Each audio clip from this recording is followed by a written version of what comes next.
26. Being a Wednesday, a lot is in store for you, including the viewpoint and other conversations that we'll be having right here. And one of those will be regarding on how we can shape the future of Kenya's real estate and geospatial landscape. That is a conversation that I am planning to bring to you at around 8 a.m. And I'll be hosting Eric Nyandimo, who is the President Institution of Surveyors of Kenya. He will be joining me to talk about that. And also later on our Women at the Forefront segment, we shall be talking about why it's never too late to pursue your dreams. And we'll be hearing that from none other than Reverend Caroline Anyango Nyakwaka, who is an educationist, an apostle, and author. Those are two important conversations. I want you to tune in and find out more about it. Now, in other news, Arsenal won. Good morning, Victor. You ought to have said that in capital letters. I don't know why you just whispered. You ought to have said that in capital letters. And I will tell you this. The reason why that is very important, and yes. Give us one, please. Guys, can you keep quiet? Let me say this. It's going to be the first time that Arsenal is going to be doing this in 20 years. Okay? The first time in 20 years. The first time they reached semi-finals in Champions League was 20 years ago. Yes. So under Mikel Arteta, while Mikel Arteta was still playing, they reached. Right now, he's the manager. They are going to play either PSG or Bayern. That is on 30th of May. But the most beautiful part about it is they are doing this at the same time they are the only team from England that remains unbeaten to this far in the Champions League. Wow.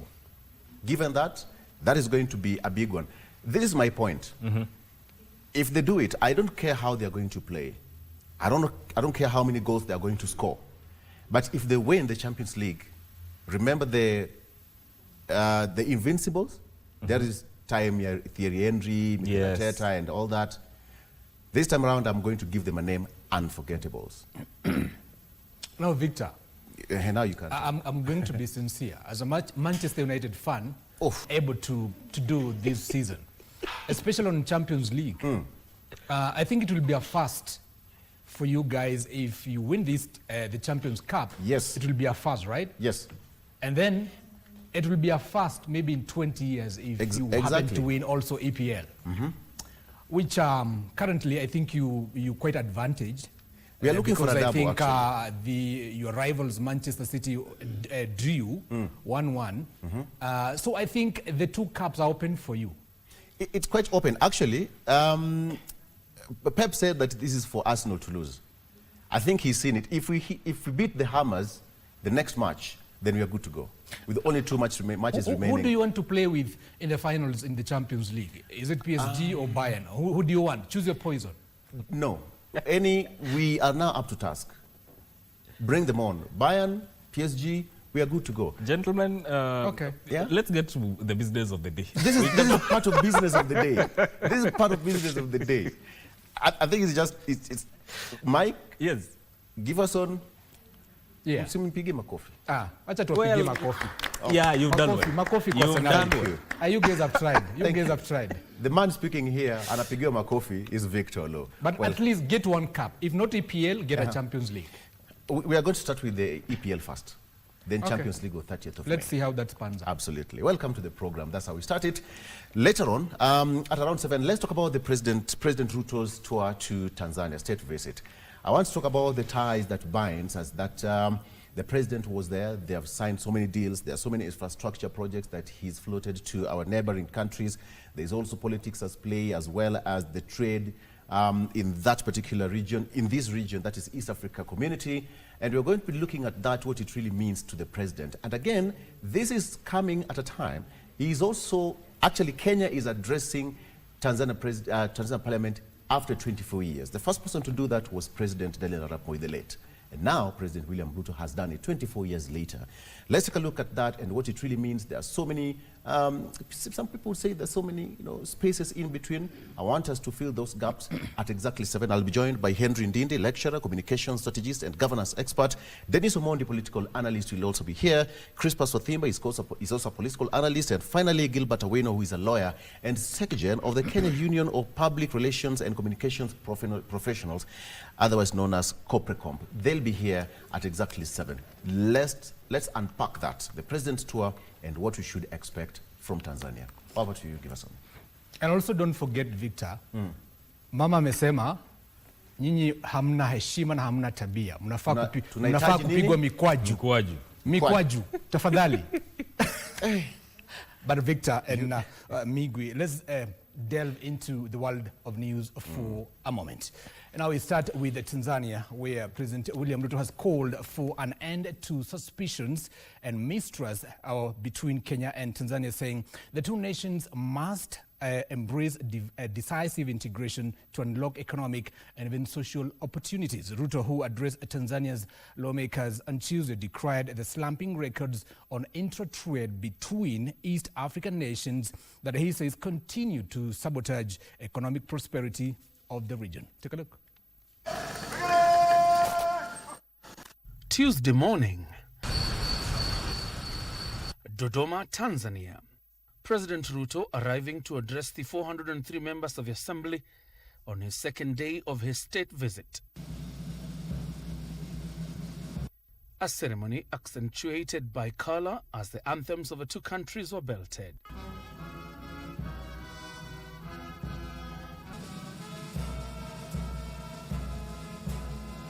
A guard of honor by the Tanzania Defense Forces. And the head of state got to his official business. In his address to the Tanzanian lawmakers, Ruto called for an end to suspicions and mistrust between Kenya and Tanzania and the East African region. Waheshimiwa wabunge, kuna msemo unaosema unaweza kuchagua rafiki, jirani unapatiwa na Mungu.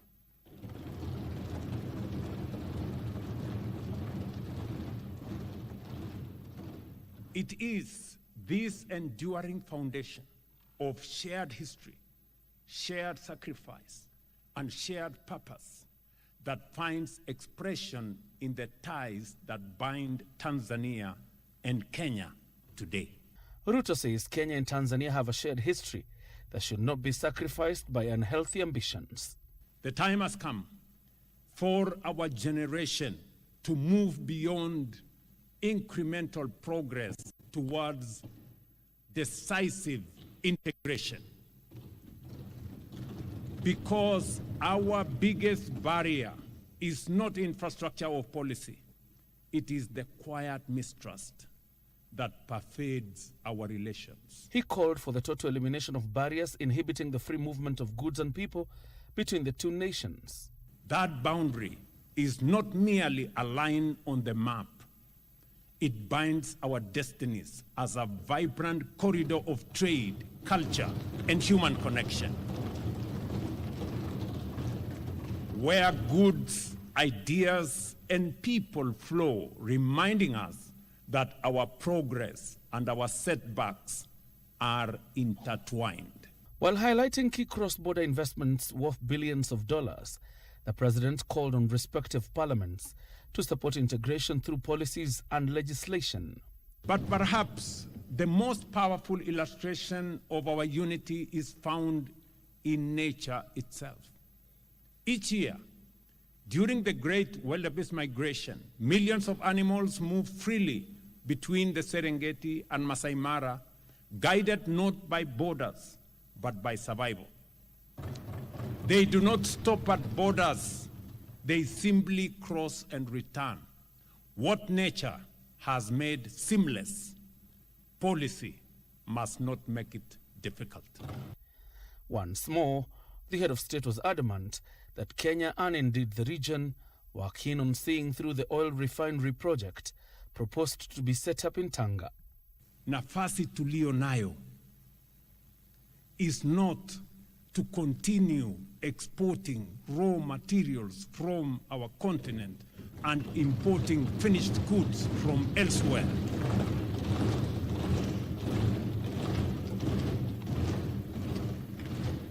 Na ndio sababu hiyo tukapendekeza ya kwamba tukiungana Uganda, Tanzania na Kenya tunaweza kujenga refinery. As in most of his speeches since coming to office, Ruto maintained the tempo, pressing for reforms in the United Nations Security Council and in international financial systems. And our former Deputy President Rigathi Gachagua has accused a KOTU Secretary General Francis Atwoli of neglecting the Kenyan workers for his own interest. Gachagua said the workers have endured too many deductions from their payslips amidst hard economic times. He spoke during the launch of the Kenya Labour Market and Worker Welfare Report by the Kenya Management and Supervisors Workers Union. Days after marking Labour Day, KOTU Secretary General Francis Atwoli is a man under fire from parallel labour movements and the opposition leaders. We have a labour union led by a Secretary General, sorry to say, a professional broker who dines with every government in power for his selfish interests. Kenya Management and Supervisors Workers Union decried that KOTU has sided with the state as payslips face higher taxes and deductions. We must move beyond episodic interventions and commit to a more structured approach, one that links wages to the cost of living. Payslips are increasingly show that workers cannot afford mandatory deduction. We have PAYE, we have SHA, we have NSSF, we have the housing levy. DCP leader Rigathi Gachagua saying that trade unions, including Kenya National Union of Teachers NAT, misled their members to ditch their health insurance schemes to SHA, which is facing hitches. Who is speaking for the teachers? Where are the unions? Where is NAT? Where is Kupet? They are silent. Gachagua urging workers to use the payslip in making an informed decision in electing their next leaders in the next year's elections. I want to tell the Kenyan workers this morning that the fate of your payslip rests squarely in your hands. You will have an opportunity next year to participate in reclaiming the dignity of your payslip. The stakeholders, including former Director General of the Private Security Regulatory Authority, Fazul Mohammed, threatened to create a parallel workers' umbrella body. The staff union, the management, the supervisors, all of us are rallying call to replace KOTU with the new labor. Now, the political parties' dispute tribunal has ruled it has powers to clear, or rather to hear and determine a dispute in which Nairobi Senator Edwin Sifuna has challenged his removal as Secretary General of Orange Democratic Movement. The ruling by the chairperson, Gad Gadu, comes after lawyers representing the Orange Democratic Movement argued that Sifuna's application to the tribunal was premature since internal dispute resolution mechanisms had already been initiated by the party. The Orange Democratic Movement suffered a major setback on Tuesday after the political parties dispute tribunal, PPDT, dismissed a preliminary objection that sought to stop the hearing. IDRM or disciplinary proceedings involving the complainant, between the complainant and the first respondent. The Gad Gadule team had been informed by ODM lawyers Ken Amondi and Sam Makori that Sifuna jumped the gun instead of waiting for the party's internal dispute resolution mechanisms. It should be ready by today, towards the evening. That's the signed copy. Further, the tribunal has directed the IDRM proceedings started by the ODM party to go on, but their decision should await the tribunal's outcome. That the outcome of any IDRM or disciplinary proceedings as between the complainant and the first respondent shall not take effect pending the hearing and determination of these complaints. However, a prayer for conservatory orders pending the hearing and determination of the legal dispute has been declined by the tribunal. And court shall abide by the outcome of the complaint. That's the ruling by the tribunal. Sifuna had petitioned the tribunal in February this year after his Zosta Secretary General of the ODM party. Ruth Wamboi for Good Morning Kenya. Now, to matters health, Kenya has taken a significant step forward in the fight against childhood cancer with the launch of a modern pediatric hemato-oncology outpatient unit at Kenyatta National Hospital. Health Cabinet Secretary Eden Duale, who also presided over the launch of an accommodation facility for cancer patients and caregivers supported by a Lions Club at the hospital, reaffirmed the country's commitment to attaining universal health coverage by expanding access to specialized care for children. Efforts to eradicate childhood cancer in the country intensified Tuesday. Very good. With Health Cabinet Secretary Aden Duale launching the Lions Hope Hostel and Pediatric Hemato-Oncology Outpatient Clinic at Kenyatta National Hospital.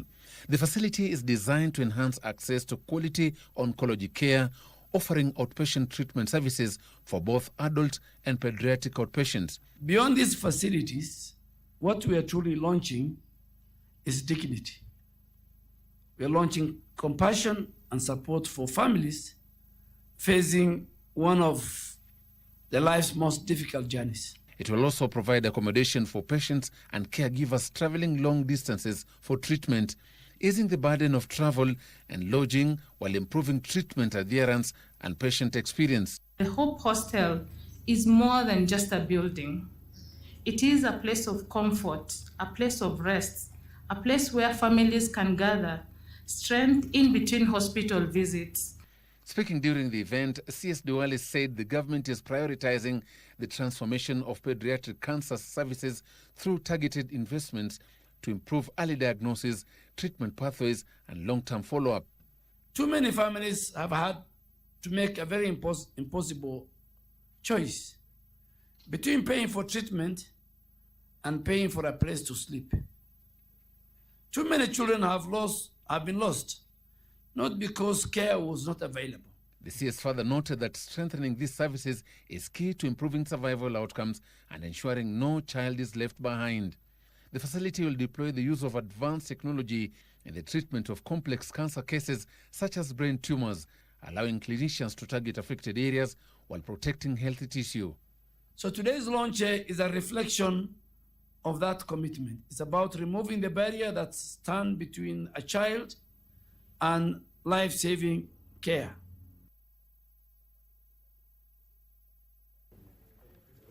To Parliament, senators have sounded an alarm over the growing crisis of non-remittance of statutory deductions by both the private sector and public institutions, warning that the issue is causing widespread suffering among workers across the country. They said the matter ought to be addressed urgently, describing the failure to remit deductions such as pension and health contributions as a serious breakdown in governance. Non-remittance of statutory deductions in Kenya has become a matter of concern, and the conversation found its way to the Senate Tuesday, with senators indicating that the non-remittances has formed the biggest chunk of pending bills accrued, especially from the counties. And Mr. Speaker, the worst part is that now they are piling to be a major stumbling block to budgeting in counties because of the fact that they also come with fines. So in instances where you look at NSSF, there are fines that have been there. We actually did form a committee in CPIC with the National Treasury, Mr. Speaker, and my biggest worry is that the National Treasury does not respond to even some of these committees that we have formed with them. Tana River County owes its employees 546 million in terms of remitted deductions in its pensions deductions. According to the senators, most Kenyans have been subjected to unnecessary suffering due to non-remittances of their contributions, saying the lawmakers must rise to the occasion to address the crisis. You can imagine somebody who retires and then they are not able to access their pensions because there were no remittances. You can imagine somebody who goes to be treated and finds that deductions being made are not being remitted. But I think this should be a substantive motion in this House because it's actually a crisis in the counties. And Mr. Speaker, some of the people that end up suffering, Mr. Speaker, are people with meager earnings in the counties. You know, salaries of sometimes 20,000, 25,000, 30,000, 50,000. And then you wake up one day to go to claim even your share, and you can't get it. The worry is that misappropriation of these funds or misallocation of these funds may occur because it is still within the control of the county revenue fund. The senators have insisted that all 47 counties must be held responsible for any pending statutory obligations. This issue be dealt with not piecemeal, relating to a particular cadre of workers in a particular county, but we should hold all 47 counties accountable and give a deadline within which all statutory remittances that are due should be submitted.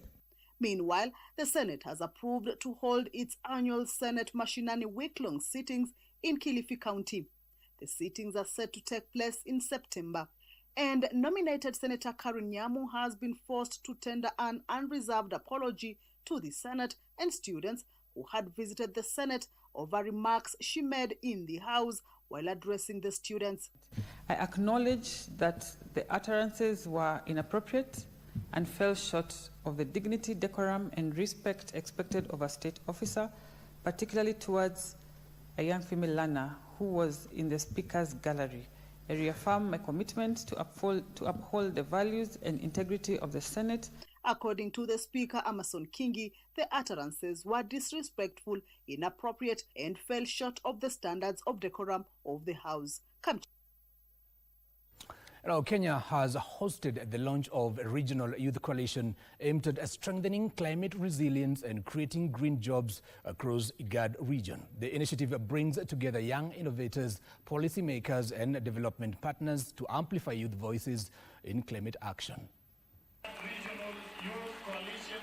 The IGAD Climate Prediction and Application Center, in partnership with AGRA, is spearheading efforts to equip young people with climate services and digital tools to support climate-smart agriculture. And application center. Speakers at the event emphasized the need for youth involvement in tackling climate change, especially in a region where extreme weather events continue to disrupt livelihoods. 40 million people across IGAD have been displaced as a result of climate change calamities, resulting in the shortage of food security. And out of that, at this time, our region is placing young people at the center of climate change.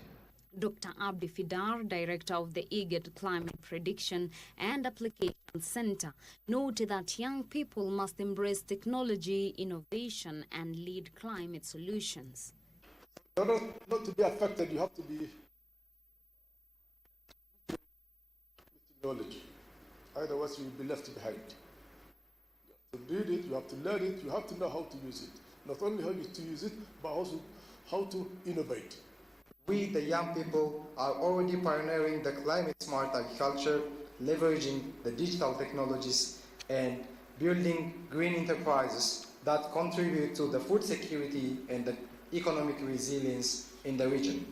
The Principal Secretary for Youth Affairs and Creative Economy, Fikirini Jacobs, noted that the initiative will roll out youth-focused digital platforms, regional hackathons, and training programs to improve access to climate information and build resilience in agri-food systems. I've always been a believer of the hope and the energy that the young people can blend with that particular experience to be able to form some ripples that can grow to be waves that we can leverage on to be able to face any kind of challenge and resistance, of realizing and meaningful change, even in the climate resilience ecosystem.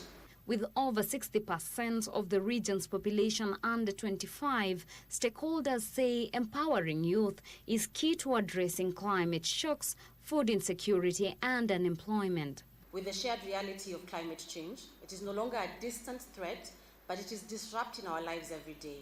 It is weakening our food systems every day, and it is widening our vulnerabilities in the region. Yet within these challenges is our greatest opportunity, the power of youth, innovation, creation and resilience. Help the young people to strive, not only by enhancing productivity, but also by creating job opportunities. And we see, young people becoming a major engine by being the major facilitators of change. The coalition will also facilitate youth participation in regional and global climate forums, positioning young people at the forefront of climate policy and innovation. As climate challenges intensify, these initiatives signals placing youth at the center of climate action. And now let's get to business. The United Nations Industrial Development Organization will spend 200 million shillings to support women-led startups in the coffee value chain, enhance a value addition, of course, marketing of their produce to attract better prices. Here is Benson Rioba with the details. 1.4 tons as acreage under coffee increased marginally.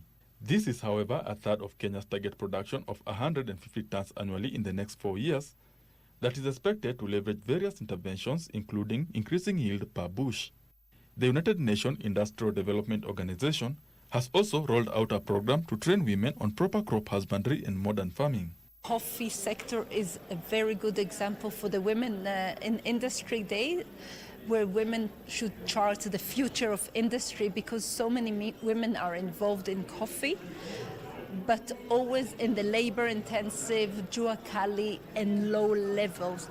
How to hand pick coffee, or maybe to do like handwork in terms of sorting coffee and all that. But they don't have enough knowledge in terms of understanding the quality. The United Nations Industrial Development Organization is also investing in enhancing value addition of coffee to boost earnings. And really take advantage of the coffee value chain. And not just in terms of the traditional areas, roasting, packaging, barista and so on, although those are very important.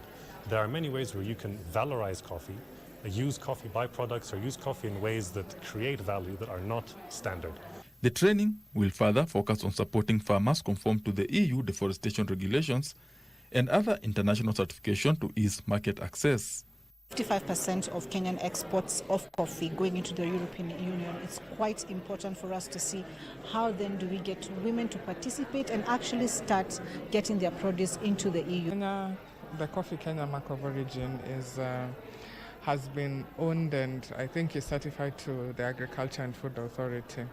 That is one mark that all Kenyan coffee produce should have, especially for value addition and for sale, both local and for export. Benson Rioba reporting for Prime Edition.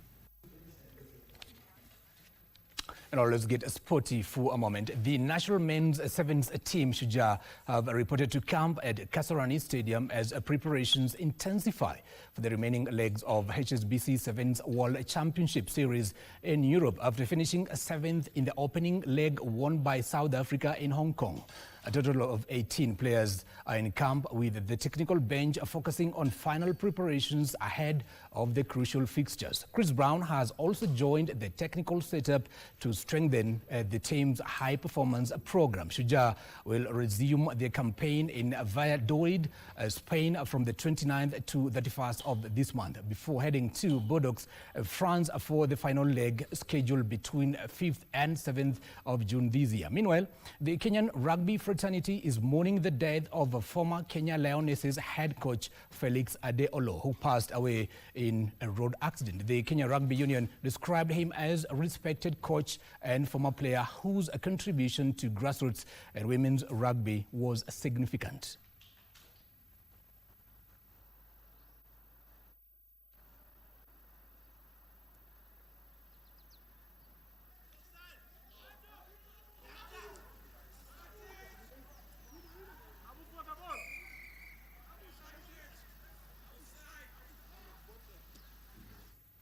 And of course, Arsenal beat Atletico Madrid 1-0 to reach the Champions League finals of that particular league. And of course, we wish them all the best. My name is Giverson Maina, and the show continues after this commercial break.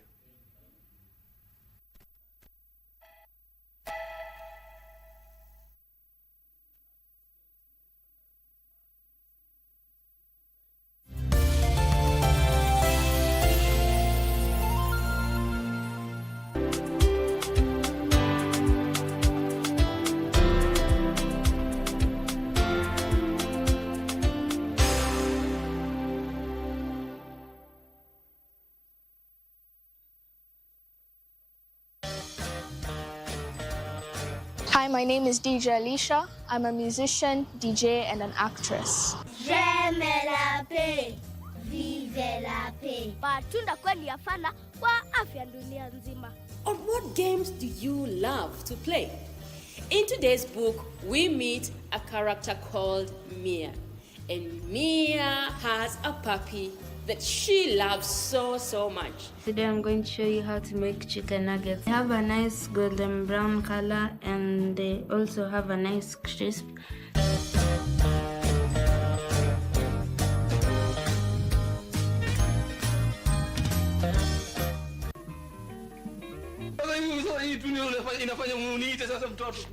Anafanya nini na viatu juu akiiti maarifa?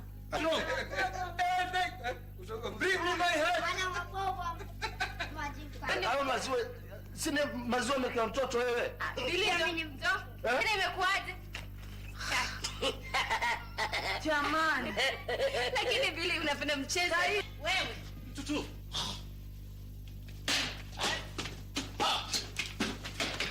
Sasa tatizo. Asha kuja kwangu ameingia ndani ya nyumba kuchukua maziwa yangu. Si ndio? Tunajidai na lugha sanifu ya Kiswahili. Leo twashiriki, njooni mwenda sisi. Sanaa ya Kiswahili leo imetufikia sisi. Ni heri nikose usingizi baadaye kwa kuhitimu kimasomo. Adhabu kali inapowekwa pahali popote pale husimama kama funzo kwa wahalifu wengine. Unda majina mawili kutokana na vitenzi vifuatavyo. Ridhi. Tunapata mridhi. Tambua kishazi katika sentensi hii. Mbuzi walioibwa jana wamepatikana salama. Tambua kishazi. Naona Maria uko tayari. Walioibwa. Makinika, cheki wanafunzi wanavyozikwenda, utaona wengine wafanya hivi, wengine sijui wafanya hivi, wengine sijui. Ni hapa.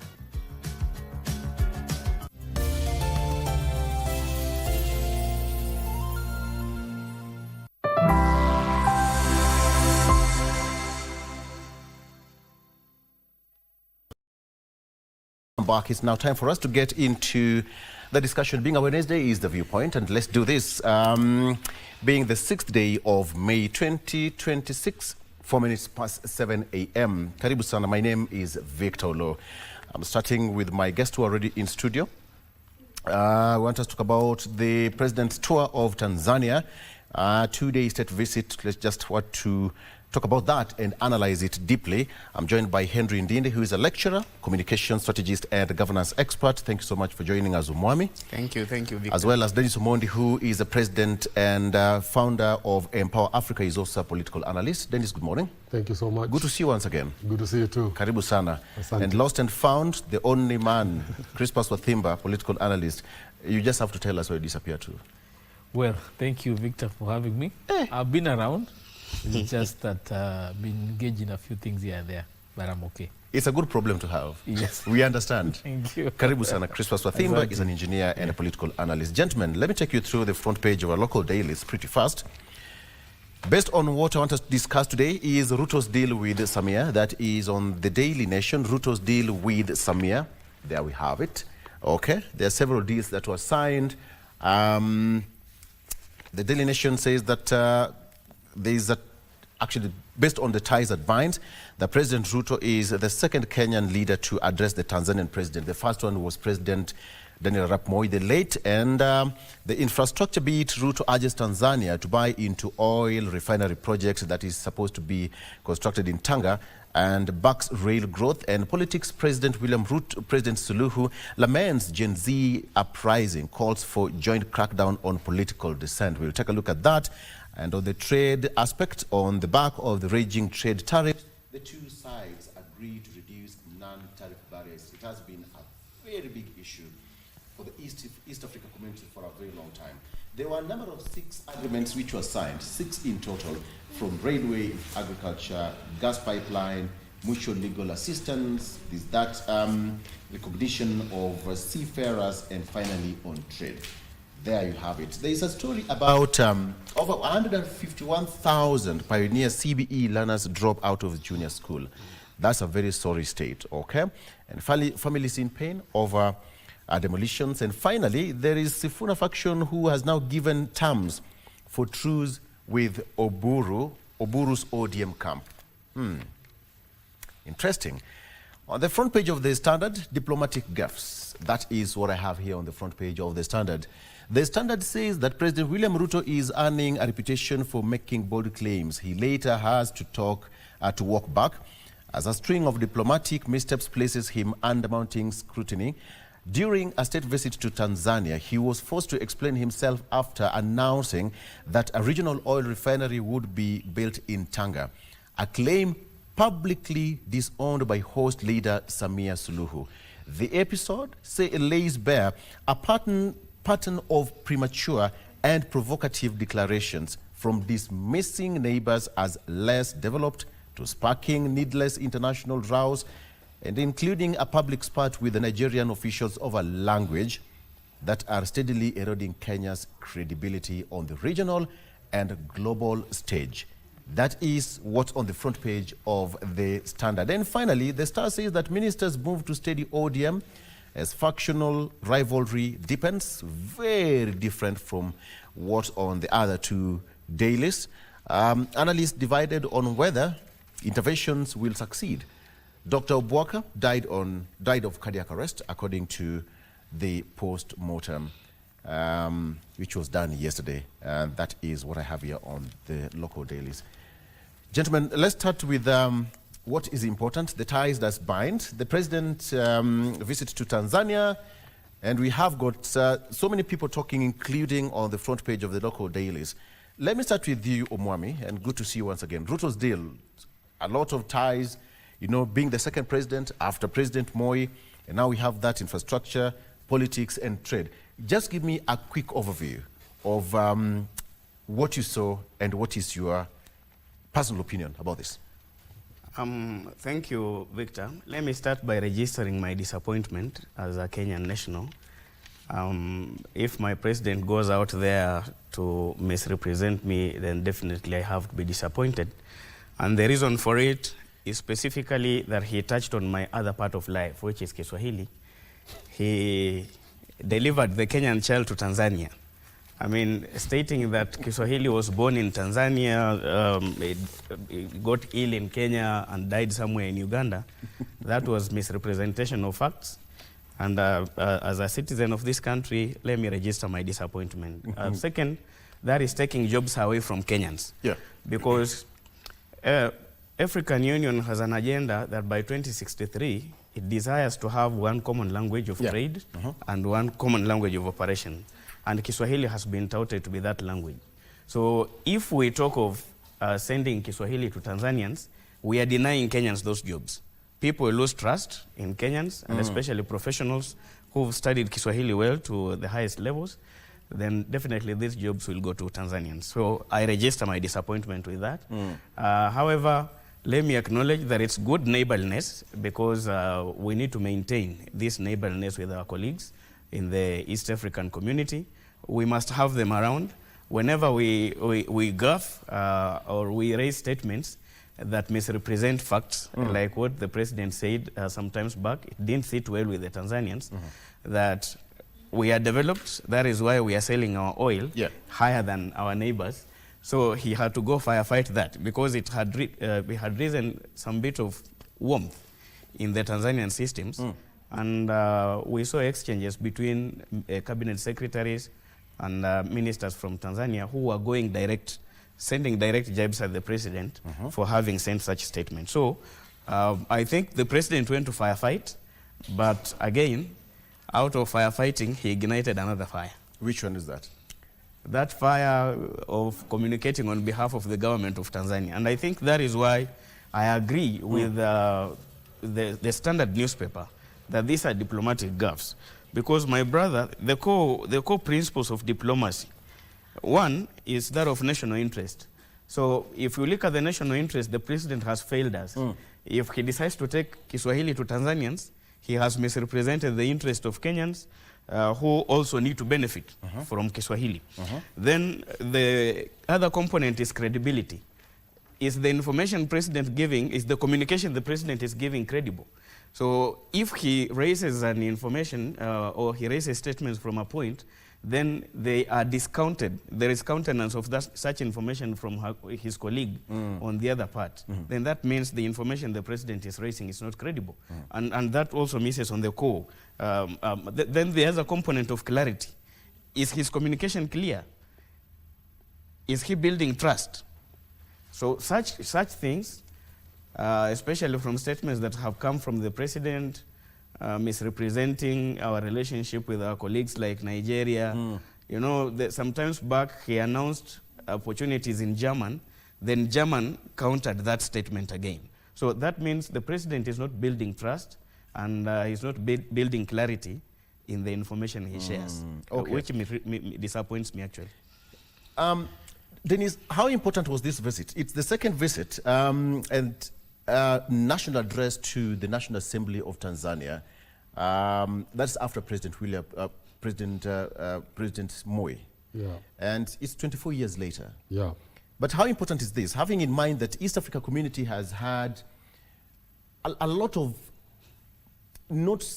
they've had so many issues. Talk about the non-tariff barriers, you know, talk about one currency. They've had, you know, cross-border conflicts once in a while. Yep. But the neighborly, the kind of brotherhood that we've been enjoying, and sometimes it's better, sometimes it goes down. But how important was this visit, you know, to TZ? Important to who? That's the question. You know, I want to say something about what my brother said here. Yeah. One of the things that I do, I'm a speech expert. So I write speech and I help people with speaking. I think the introduction to the speech was genius. It's a joke that introduces he wanted to speak English, but he wanted to make it lighter. So he says that Kiswahili was born in Zanzibar, it was raised in Tanzania, it died in Kenya, and it was buried in Uganda, I think, or something like that. And what he wanted to say, he said, I don't want to continue because it got sick in Kenya, died in Uganda, and was buried in Congo or something. Yeah. And that was an introduction to the speech because he wanted to speak English. And so I didn't take it as a killing of the language. I took it as a light, not as an introduction, as a speech. But having said that, the speech was a great speech. Let's start there. Give credit where credit is due. He was talking about trust, trade, and transformation in East Africa. Yeah. Those are things that we want, you know. But the problem I have with our leaders in Africa here is we are experts in writing great speeches, but those speeches do not see the light of day as far as implementation. And so for me, I want to see these things that you talked about, the trade and all that stuff. Are we going to implement it? Yeah. Or was it just another day in the sun where we talked really good things, but then we get memes from it, we get shorts from it, but then nothing really happens. Because the speech can be great up here, but is it felt huku chini? And so that for me, that is one of my take out of that speech when I was listening to it. Yeah. Okay. Crispus, I mean, when you see the president visiting, that is the first visit to Tanzania. After Suluhu was sworn in a couple of months ago, he didn't attend. It was the deputy president who was sent to represent Kenya and to present the president to that effect. But then now, How important was it, apart from deepening the bilateral ties and trust between the two nations? Well, we need to look at this visit from a historical perspective. Kenya has always had an on and off relationship with Tanzania. But as much as we have had those challenges in terms of how we relate, we are neighbors. Yeah. You don't choose your neighbors. Your neighbors are what God gives you based on the location that you were born. So we must acknowledge that we must find mechanisms on how to coexist with our neighbors. And if you look at the history of Kenya in terms of trade, in terms of partnership, there was a time, I think in Moi's time and even Ali Kibaki's time, Kenya actually was second in terms of investment in Tanzania.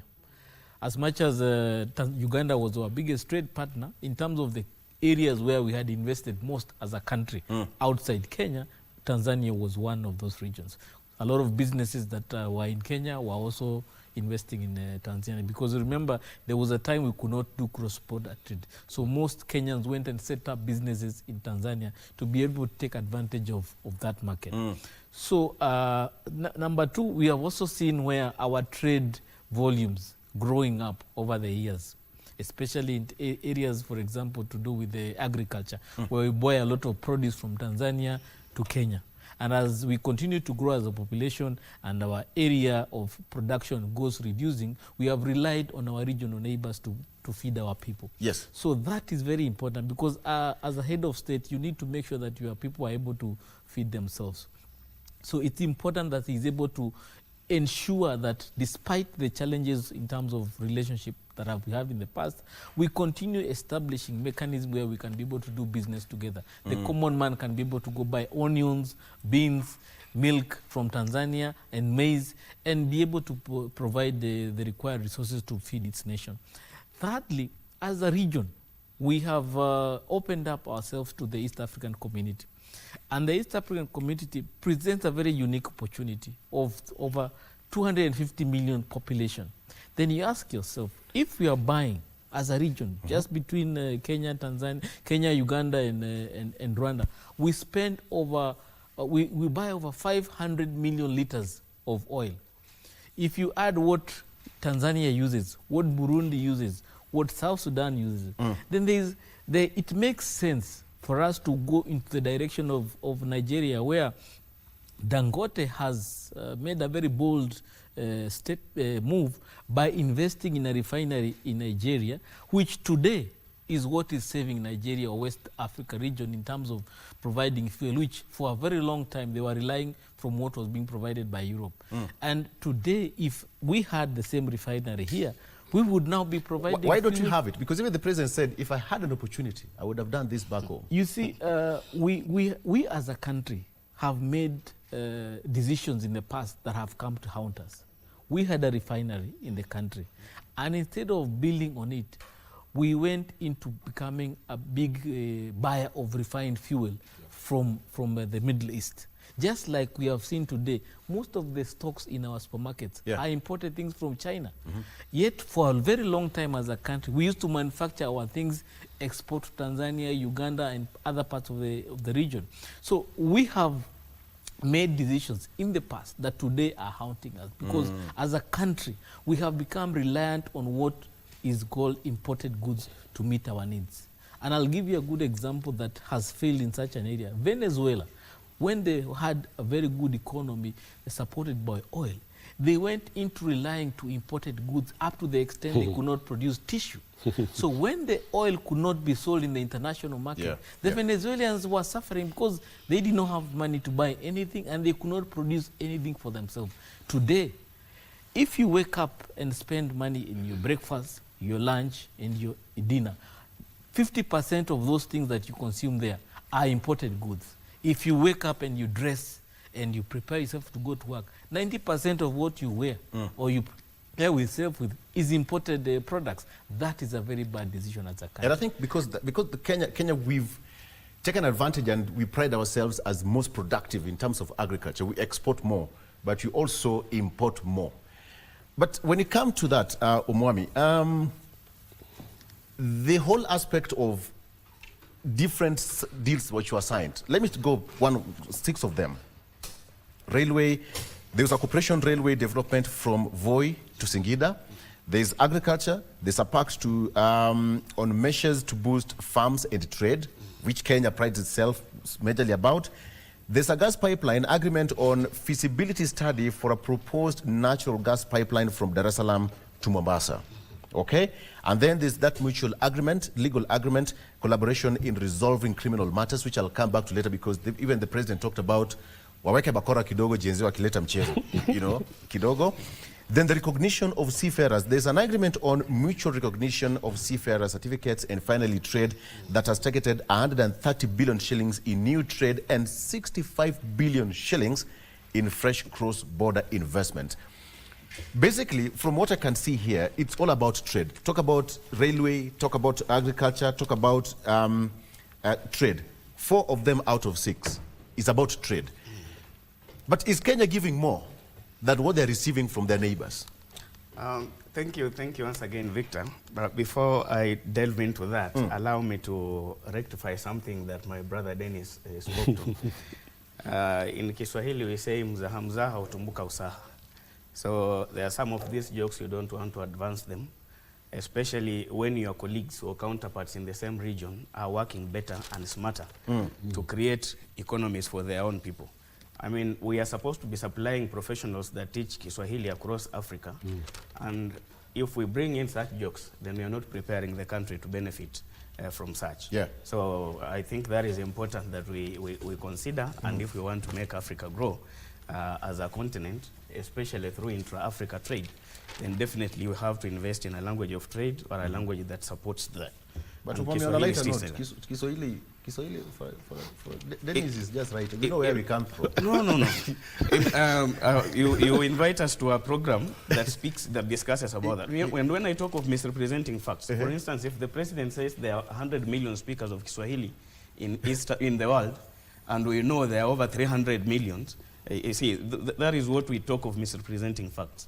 My brother engineer has just mentioned that East Africa has a population of over 250 million people. Take it that 70% of all those East Africans speak Swahili. That is in excess of 170 million. And you have not added Mozambique, Malawi. You have not added the other countries like Congo. So I think it's important that we get facts right. Especially with the Kiswahili, my brother, it's a gold mine that we are wasting as a country. So let me get into the agreements that the president had with Samia. I'm in full support of the railway line between Voi and Singida. Singida is a producer of both eggs and chicken. So the markets between Voi and Singida can really work well, especially if we want to get into trade that supports such activities. Yeah. The other thing, I agree with the engineer that we have our own refinery that we killed in 2013. Tanzania has no oil deposits. So far, there has not been a pronouncement of oil deposits found in Tanzania, but there is gas. At least in our case, we have Ngamia 1 and Ngamia 2, where we have rumored that we have oil deposits. So what was so difficult in strengthening Changamwe refinery, buying new equipment for it, so that we start refining oil once again like we did before? I think that is a misrepresentation of the national interest that we ought to have had. If we wanted to have a shared resource like Lake Victoria is, like Kiswahili is, a shared resource across East Africa, then that calls for communication and probably discussions between these East African countries to strengthen Changamwe that already existed rather than establishing a new one. On the matters of trade and what we exchange, we mutually benefit from each other, and on that I agree perfectly, because you look at how busy the road between Namanga and Nairobi is, we are importing quite a lot from Tanzania. Tanzania is feeding us. And I'm imagining in future, if they decided to close that border like it happened when we closed the East African community, how much will Kenya suffer as a result of that? So some of these things are important, but At the same time, you also need to think of how you strengthen your own systems instead of depending on your neighbors. Yeah. Okay. Gilbert Owino is joining us. Gilbert, good morning. Morning. Good to see you. Good to see you as well. Is the Secretary of Corporate and also a lawyer. Karibu sana. We've just talked about this. Perhaps let me also get your opening remarks before we continue. The whole context of the president's visit to Tanzania, it's a historical one to that effect. Yeah, thank you, Victor. There is a good and bad.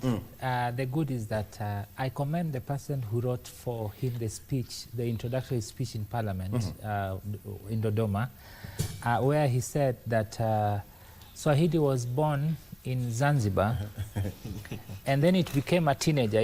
Kiswahili kilibalehe Tanzania bara. Kubalehe, that means you move from being a boy now to an adult. And then Kiswahili started getting sick in Kenya. And then it went to Tanzania, it went to Uganda, where actually it died. And then the burial happened in Democratic Republic of Congo. I think metaphorically he was just referring to our culture of butchering this language. And of course, it gets worse as you get further west into the, that side of Africa. So to that extent, I think he brought in some humor. I wish the writer would have maintained the linguistic fidelity in the sense that that was such a short introduction that he could have just spoken proper Swahili because he's able to do it. So I denied him some marks when he said Kiswahili ili instead of Kiswahili kili. Again, artistically, yeah. As an artist and a script writer, I think it was just being dramatic in his introduction that you guys, you're better than us. Yeah, I'm home. Yeah, so give it to me when I speak in English. Yeah. Musiona ni kama. Yeah, to that extent he did well. Yeah. And you could see how, you know, a language is not, it's as good as it was a sarcastic praise of the Tanzania. more you break it, the better it is to the consumer. You could see how the Tanzanian MPs were actually, you could see it in their eyes. But he introduced something that he personified Swahili. When it was getting to DRC and Uganda, he changed it to, he gave it a human character. Akazikwa Jamhuri ya Kidemokrasia ya Congo. To that extent, whoever did that speech, I give it kudos. Yeah. But back to the gaffes that the president experienced, I think that should never ever happen again because the president has maintained the big brother syndrome among the East African heads of state. But I think inside the other big brothers and sisters, they feel like, young man, please, sit back a bit. We have been here much longer than you. And you could see in the rebuttal of President Samia, when she was saying, nilimnong'onezea Ruto, like I whispered to him, tukiongea naye pale kando kabla tufike hapa, that hayo ambayo unasema mimi siyajui. What does it mean? Samia is just saying that you have a habit of speaking too much. Some things you better leave to us and we'll deal with them, especially on issues that are on infrastructural development, particularly in an East African country. If I come to Kenya, it is incumbent upon the president of that country to speak to his citizens what actually that visit has brought. So he could have spoken about the Kenyan side and let the Tanzanian people, the Tanzanian president speak on the issues that basically are infrastructural in nature, but to the benefit of the Tanzanian people. He forgot that. So I think maybe it is a defining moment for him that next time there is always benefit in speaking less and appearing just to be withdrawn on facts. Yeah. Okay. You know, good thing is that Umwami is looking at me as if, Umwami, I want this tea. It's okay. This tea. and probably Majani Chai came from Shamahoho. Very nice. Okay. So let's do that on this short break. We'll break.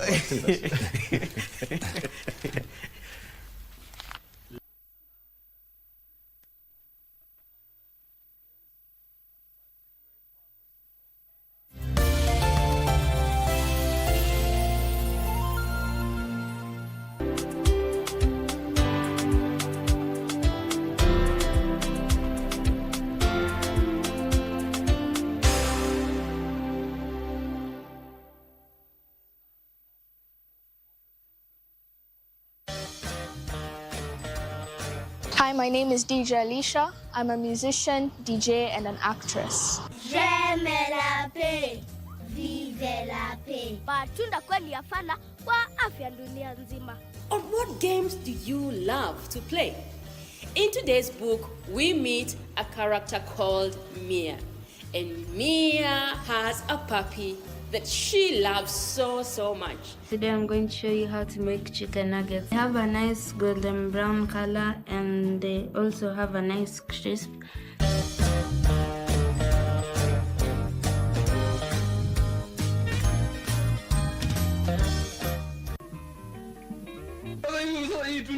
Inafanya uniite sasa mtoto.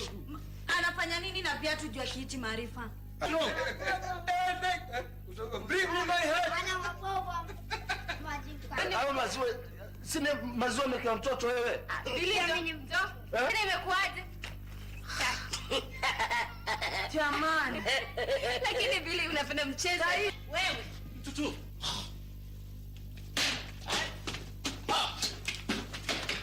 Sasa tatizo. Ashakuja kwangu ameingia ndani ya nyumba kuchukua maziwa. Si ndio? Tunajidai na lugha sanifu ya Kiswahili. Leo tutashiriki njooni mwenda sisi. Sanaa ya Kiswahili leo imetufikia sisi. Ni heri nikose usingizi baadaye kwa kuhitimu kimasomo. Adhabu kali inapowekwa pahali popote pale husimama kama funzo kwa wahalifu wengine. Unda majina mawili kutokana na vitenzi vifuatavyo. Ridhi. Tunapata mridhi. Tambua kishazi katika sentensi hii. Mbuzi walioibwa jana wamepatikana salama. Tambua kishazi. Naona Maria uko tayari. Walioibwa. Makinika, cheki wanafunzi wanavyozikwenda, utaona wengine wafanya hivi, wengine sijui wafanya hivi, wengine ni hapa. Welcome back to Semana Spokes. Semana Spokes is the platform where Wananchi engage, query the government, and the government responds. It's your time to be informed. Don't miss Bongana Gava every Thursday at 8 p.m. only on KBC Channel 1. Semana Spokes.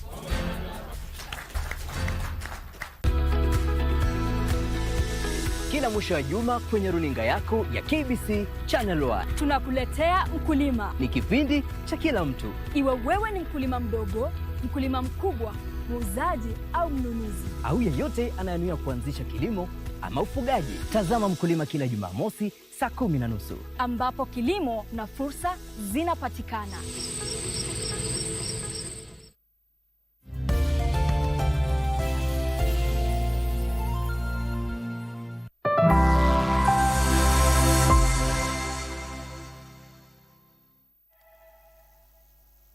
All right. Thank you so much for joining us. Sandrine Ndindi, lecturer, communication strategist and governance expert, still here with us. Dennis Omodi, political analyst. He's also the president of Empower Africa.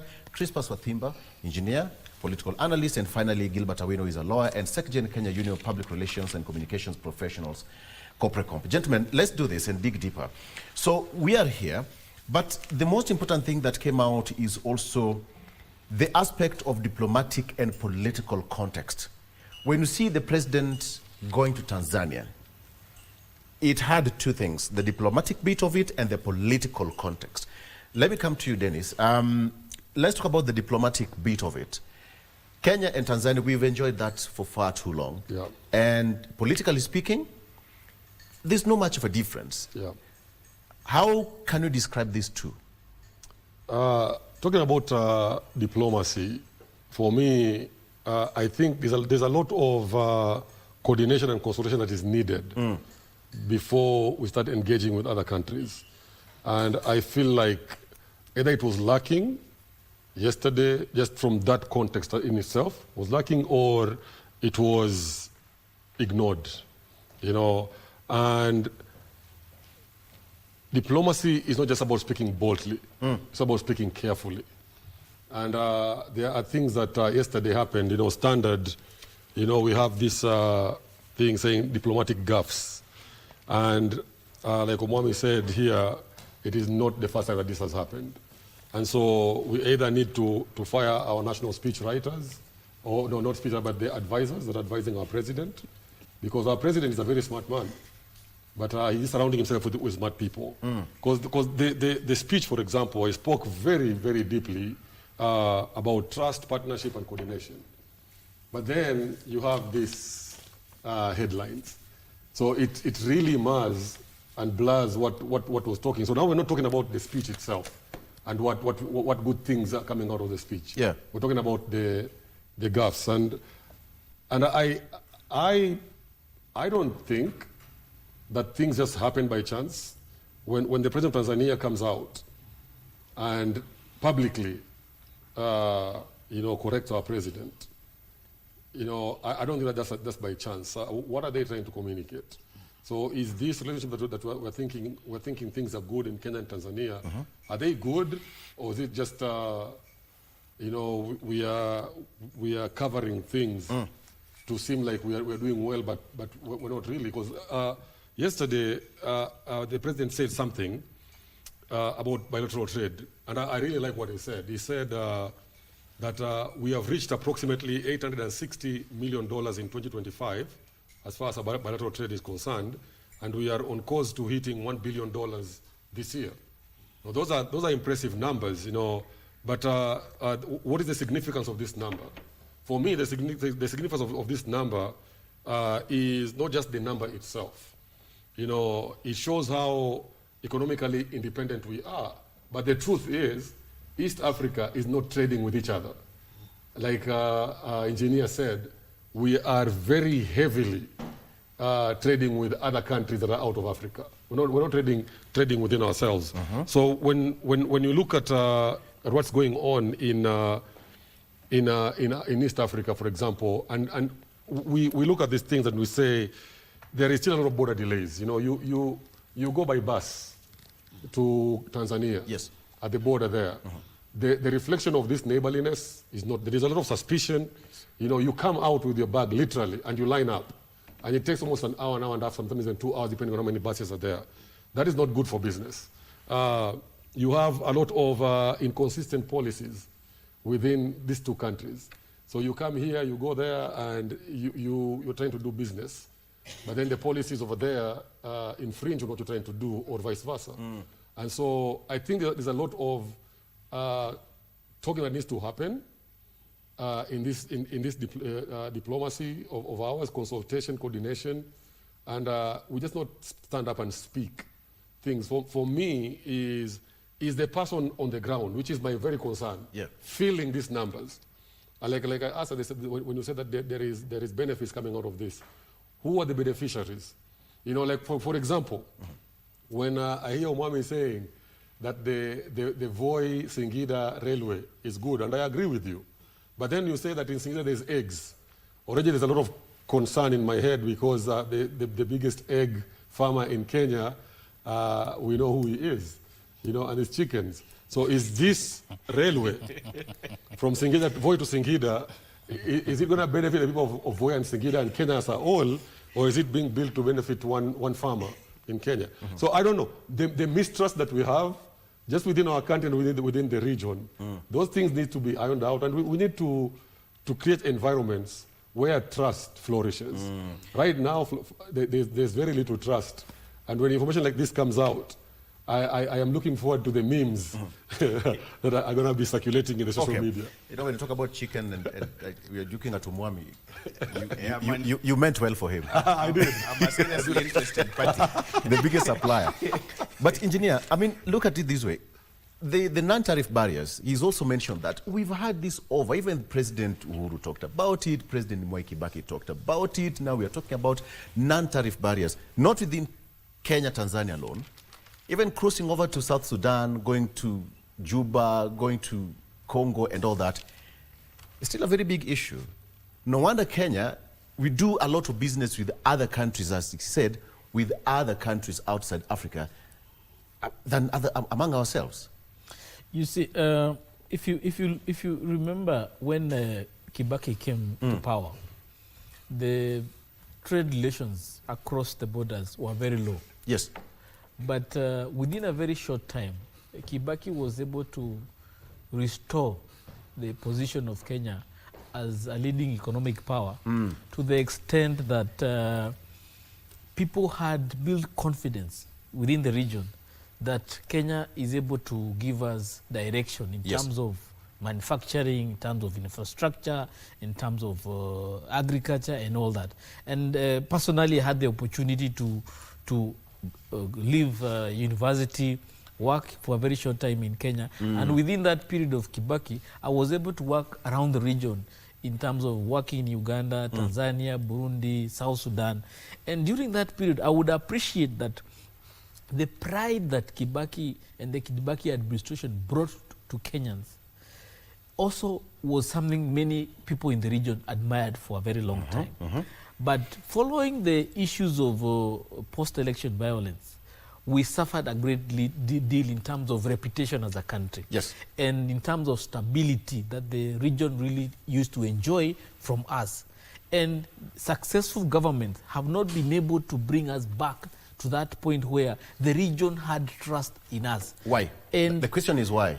Because of the political, it was a very big step then. Because of the political atmosphere we have created, the kind of investment we have made in politics, as opposed to building the economic structures that people had confidence in us. You know, when I was in Uganda, people would say anything that is produced in Kenya is good. You go to Tanzania, anything that is produced in Kenya is good. Even if it is produced there, brought to Kenya, then sent back, as long as it shows made in Kenya, it was good. And because of the challenges we went through in terms of the politics, these countries have continuously built capacity. Today, we buy tiles for construction from Uganda. We have cars that are being assembled from Tanzania brought to us here. Yeah. Because these countries have also realized they need to become reliant. So unfortunately, to the extent now our president is saying we also need to do a refinery in Tanzania, sends a very bad message that, oh, Kenyans have given up. Kenyans have no longer interest in building their own. They want to rely on what is being provided by other people. We have heard of the Kenya pipeline, IPU. Ugandans bought over 50% or 20% of what was out there. We are now having nation media being bought by a Tanzanian. We have had Bamburi cement being bought by a Tanzanian. So there is this communication, the impression that Kenya is losing its position as an economic region. Yet we still have a big economy that provides good market for people. So what is going to happen over the next 10, 20 years? We may now become a very weak economy compared to others. And that is very unfortunate. So we have made mistakes, and I think the president has not helped in terms of restoring the position we held as a regional powerhouse. We need a very clear foreign policy, especially addressing the issue of how we interact with our region, in terms of restoring the position we have as a country, because we have room to restore that. If we fail, we will suffer a great deal. As you've heard the gentleman talking about Kiswahili, I was at the middle of the move from Kikwete to Magufuli. Many Kenyans were kicked out of Tanzania, out of the position that Magufuli took, said, this place is not for Kenyans. They have no place here. And we were all told to leave, and we left whatever we had there.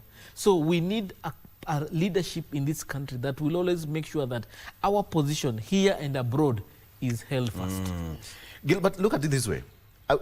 Kenya has played a very big role as a big brother, regionally speaking. And could this be seen as a reset mission? You know, we've had kind of recent tensions surrounding trade policies, infrastructure, joint infrastructure projects like the Tanga now refinery that is now coming up. Is Kenya playing a reset mission? Yes, Kenya is playing a reset mission in this sense. You know, the talks about statistics, you know, trade, deficit in trade, those things don't make sense to a common man. Even to me, who is fairly elite, I really do not really care what those figures mean. What I care about is the experience I have undergone in the hands of Tanzanians. Last year I was going to DRC, and to enter, and my flight was via Dar es Salaam, so I decided to spend in Dar. It took me almost 45 minutes to exit the airport because they wanted to establish what really do I do and what am I going to do in Tanzania. And I was just saying, my flight is tomorrow. I would like to spend in Dar and head to DRC the next day. Go to Arusha here. At the border, they will ask you, what exactly do you do and where you provide the contacts of that hotel. And you could be having friends, you know, they treat you like a foreigner from Yugoslavia, having traveled all the way and trying to, enter into TZ. So what I feel the president could have done, because Tanzanians really are not happy with us because we are fairly bravado in the way we do things, but also... Is it our own making? It's the making of the Mzungu who came here and made us feel that we are better than the Swahili speakers. And it has stayed. In fact, if you go there, they'll tell you, Nairobi ni uzunguni, mtu kutoka Nairobi huyo mzungu. But at the same time, there also are bad behaviors that have been experienced in Tanzania that do not reflect the Swahili culture, a culture of love, a culture of togetherness, a culture of ujirani mwema. That really is not here, because in Kenya we never say hi to our neighbor. In Tanzania they do that. So we are our own enemy with Tanzanians because of what we even do to ourselves here. You saw a gentleman who came to Nairobi and, from Tanzania, and he was saying that I'm here and I've exchanged, I think, 10,000 Tanzanian shillings, and I only have 50 bob or something like that.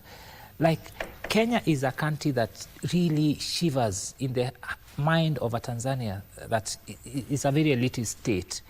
And the more we continue seeing that elitism, the more we make them feel that we are not part of this community. And I would want to extend to his point on the extension of the railroad line to Singida. You know, I think we cede too much to the Tanzanian people without actually pricking the boil, because what I had expected the president to tell them is that, please, your people in Kenya do not experience the same treatment that Kenyans get in Tanzania. A Kenyan in Tanzania, they have come to my hotel. There was a time I was in Bagamoyo, and they knocked my hotel room at night, and I told them, I've just come for a visit at some place here. They forced me to walk to a police station just to explain why I'm in Tanzania. And that happens with so many other Kenyans. So the president should just have spoken to them and told them that Kenyans, these are East Africans, please just let them do their business and come. Kama mtu amefanya makosa, wacha ashikwe. But the railway line, you know that the gauge that Kenyan uses is different from the gauge that Tanzania uses. That is why a train moves from Mombasa direct to Uganda, but it cannot move from Kenya to Moshi, Arusha, because their gauge matches the gauge of the SADC states. If a railway line moves from Tanzania to Mozambique down there without any problem, but it can't cross because they're using different gauges. So I wish the president also spoke to, yes, it's a railway line, but can we have a standard gauge both for Kenya and Tanzania so that there's ease of movement? But of interest is, how many Kenyans leave that point, where was it, Taita Taveta, to Singida? Much of we moved to Tanzania through Arusha and Vanga down there in Mombasa. Those are the major routes. I would have expected that at least they boost the ease of movement between those two countries, but at those particular points. Okay. Yeah. Let's come to the political aspect. You had President Suluhu said that wanatusumbua kidogo hapa with reference to the kind of diplomatic, the governance structure that we have. And engineer, I think she was referring to the Gen Z. And when you hear such kind of statements coming that were chape bakora, and we've come to a certain, and the president did not even comment, because probably he knows the kind of journey that Kenya has made to be where we are today in our democratic space. That you can give, so long as you're above 18, you have a democratic space to sensibly speak your mind. But when it comes to that, what did it really show to the two countries? Because they say these are the leaders of tomorrow, but when they speak their mind, wachape bakora. You see, the Gen Z uprising that we experienced over the last 2 years spilled over in terms of effects to the region. To the extent there was a time the legislatures in Tanzania, their social media accounts were hacked. Yes. And phone numbers hacked into, and they were sent greetings by our Gen Zs. So this is something that is unsettling to the politics in the region. And I think our political liberalism is not something many in the region have come to get used to. Yeah. And I alluded to the fact that from the 2007, then we gave birth to the new constitution, our political appetite has grown over and over to the extent that even people coming from the region to visit Kenya, the first preoccupation they get engaged with is our political affairs in the country. They follow our politics like we follow it here every day. And that's why I said that Kenya plays a big brother role. So, but the influence that plays into the leaders of those countries creates fear, because they are not used to a society that is able to speak its mind. The kind of scenes they see here of Gachagua saying certain things to the president, and the president is seated a few meters away, cannot be seen in Uganda. They cannot be accepted in Tanzania. Yeah. They've never heard of such things in Rwanda. So those are things that the regional leadership is not used to. And because of the development we've made in terms of politics, the young people in these regions, who are the majority, are also desirous of joining Kenyans in exercising the freedoms Kenyans have.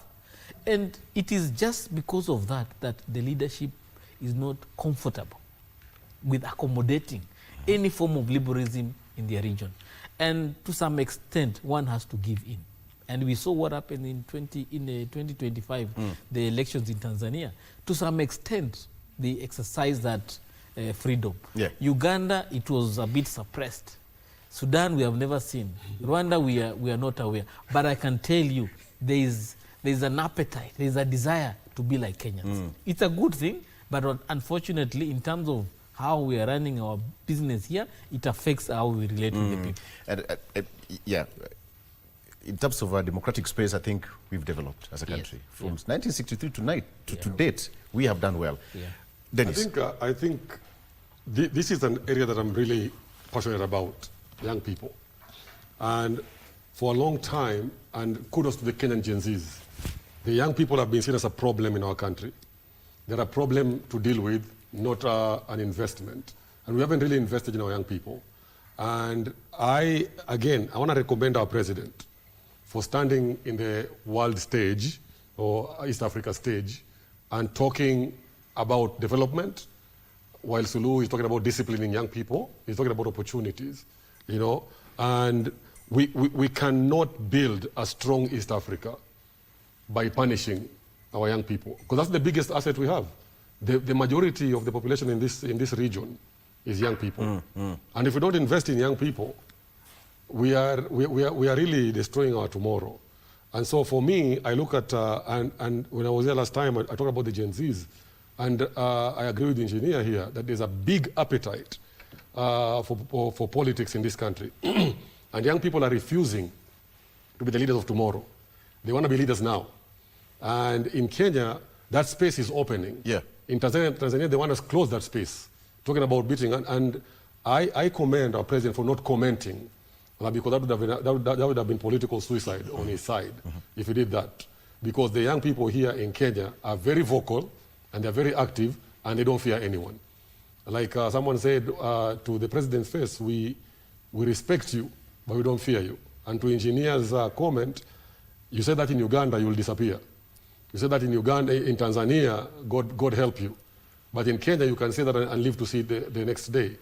And that is a growth. And I want to talk about something about language. Language has been talked about here a lot, and language is important. For me, I want to make it very clear that English is not a measure of intelligence. English is a language. And most people forget that. English is a language. There are Chinese that are very intelligent that can't speak English. The people that build our roads here in Kenya are from China. They don't speak English. You try to speak English to them. But they're very intelligent. Unfortunately, in Kenya, we have made English to be a measure of intelligence. So you go to the rural areas and you speak to this woman that is 8 years old that can't speak English. They're extremely intelligent. You talk about politics with them, I mean, they can give you advice that you never get in a school professor, from a professor in a school, you know. So for me, this issue of Swahili and English, because again, I think it's the Wakili who said that sometimes we look down upon Tanzanians because they can't speak English. I can tell you that there are very many Kenyans here that cannot speak English as good as Tanzanians speak Swahili. You know, and that language is very impressive when you hear them. Now, coming back to young people, it's going to be very interesting. I tell young people when I meet with them, I say, you are the majority in this country. You can decide from the president to the lowest of the elected position, MCA in the smallest ward in this country, who's going to lead this country.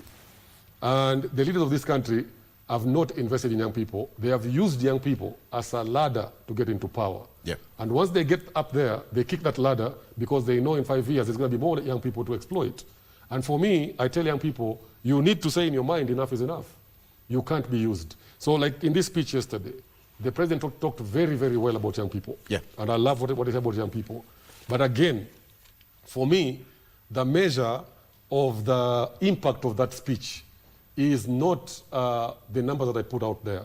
It is these young people down here, are they feeling the impact of that 860 billion that is being talked about? And the reality is they're not. And that is why right now the anger in young people is at the peak. Because they're not enjoying these things that East Africa is offering. Let me ask this question. Omwami, as you talk about that, a quick one, because you only have a few minutes to go. What if the refinery is brought back home?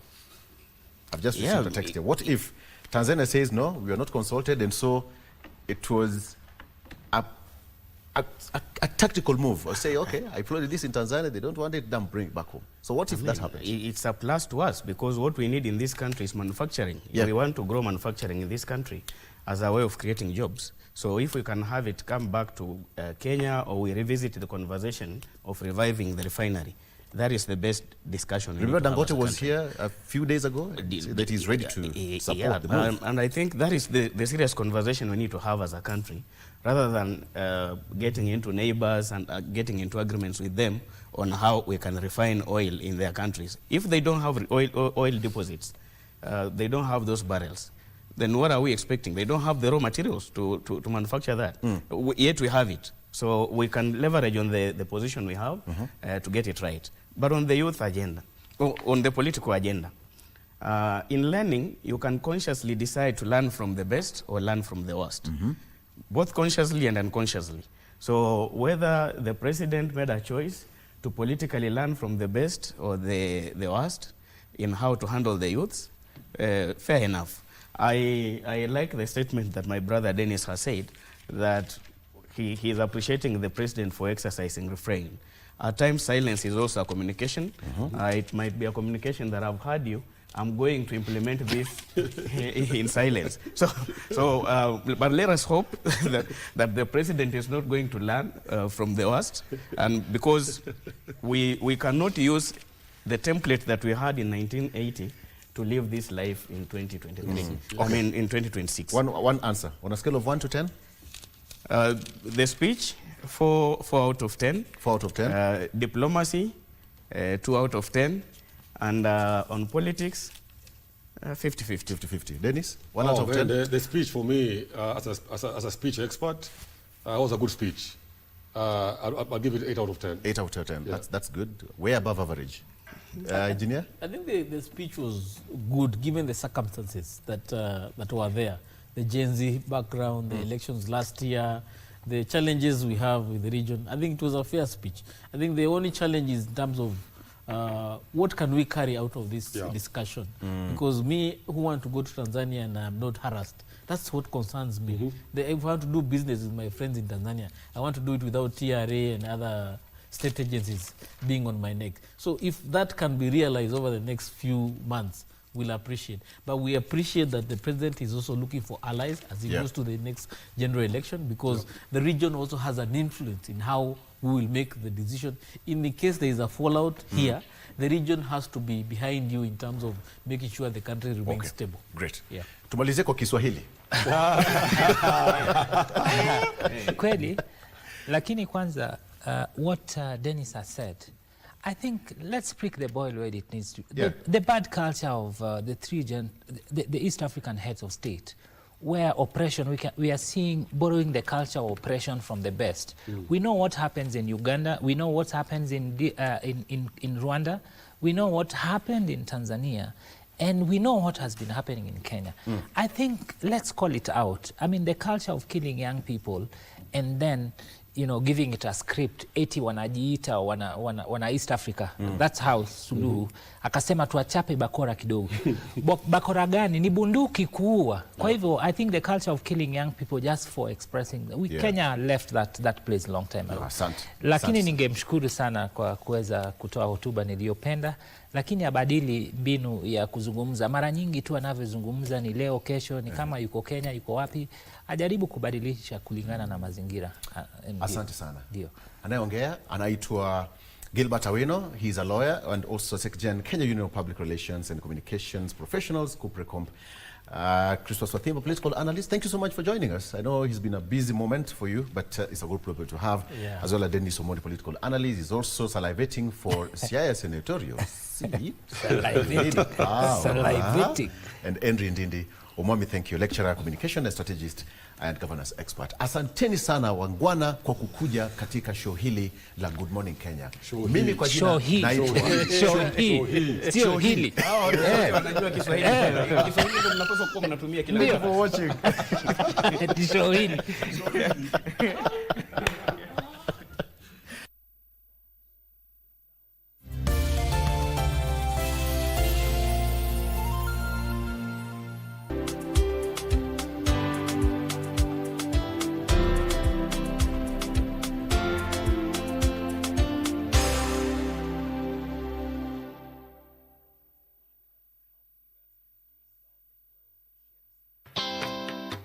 For many, a wheelchair is more than just a device. It is a vital tool for independence and bridge to the world. It transforms personal mobility, allowing persons with disabilities to engage in their daily endeavors on their own terms. When we make spaces accessible, we are not making it just for the persons with disabilities. We are empowering whole families, communities, and the society at large. There's a long journey with disability inclusion. The question is, are you part of it? We understand the challenges that you go through, but having that wheelchair, that is your freedom, that is your privacy. Join us this Saturday as we remind our community to not only build for one, but build for everyone. I'll see you then. Tunajidai na lugha sanifu ya Kiswahili. Leo twashiriki, njooni mwe na sisi. Sanaa ya Kiswahili leo imetufikia sisi. Ni heri nikose usingizi baadaye kwa kuhitimu kimasomo. Adhabu kali inapowekwa pahali popote pale husimama kama funzo kwa wahalifu wengine. Unda majina mawili kutokana na vitenzi vifuatavyo. Ridhi. Tunapata mridhi. Tambua kishazi katika sentensi hii. Mbuzi walioibwa jana wamepatikana salama. Tambua kishazi. Naona Maria uko tayari. Walioibwa. Makinika, cheki wanafunzi wanavyozikwenda, utaona wengine wafanya hivi, wengine sijui wafanya hivi, wengine ni hapa.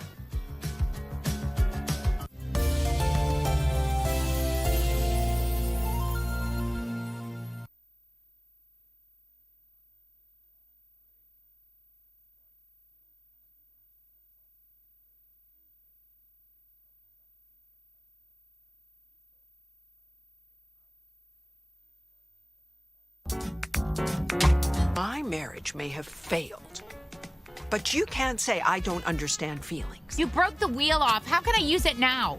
You shut up. Who are you talking to? Once you've emptied it, we'll take it to get it repaired. During work hours, why are you always so careless, always slacking off? You even broke a guest suitcase in the lobby.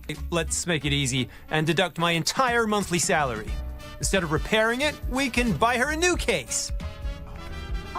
Make money to give us a better life. Is there anything wrong with that? Isn't that what men should do?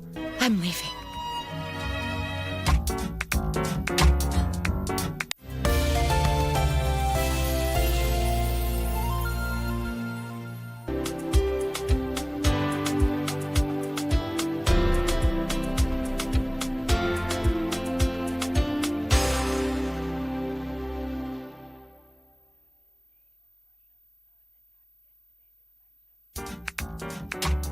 marriage may have failed, but you can't say I don't understand feelings. You broke the wheel off. How can I use it now? You shut up. Who are you talking to? Once you've emptied it, we'll take it to get it repaired. During work hours, why are you always so careless, always slacking off? You even broke a guest suitcase in the lobby. Let's make it easy and deduct my entire monthly salary.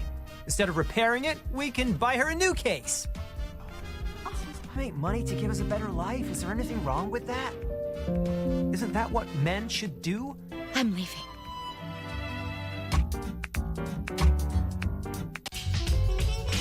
It's so much more than that. So the story is the story of the Bible, and it's taking you from creation or Genesis all the way to Revelation.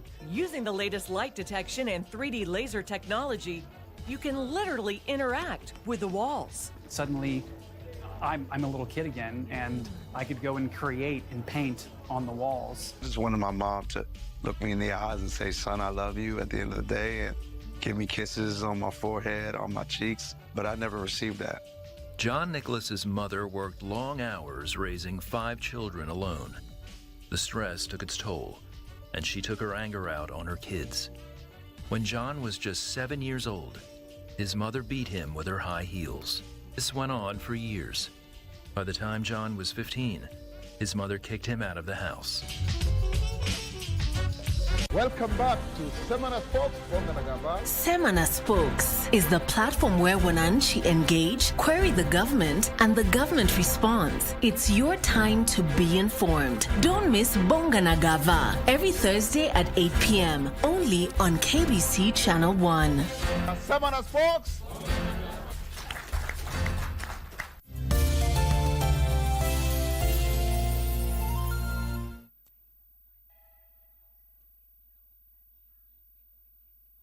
Welcome back to Good Morning Kenya. My name is Mike Megwe. We are glad that you are still watching KBC Channel 1. You're watching Good Morning Kenya, and now we shift gears and talk matters about shaping the future of Kenya's real estate and geospatial landscape, given that when you look at the real estate sector, the demand is exceeding over 200,000 housing units annually, yet supply is still a quarter of that, while mortgage penetration in the country still stands below 1% or at 1% of Kenya's GDP. And when you look at matters land is being transformed into a digital asset through geospatial systems and platforms. And now it has redefined how land is valued, taxed, and traded, which is why we want to look at how we can shape the futures of Kenya's real estate and geospatial landscape. I'm having that conversation with Eric Nyandimo, who is the President, Institution of Surveyors of Kenya. Karibu sana. Asante sana. How are you doing? Good. Yes. Yeah. Let's get into it. Maybe you can start by giving us an overview of Kenya's geospatial and real estate landscape. All right.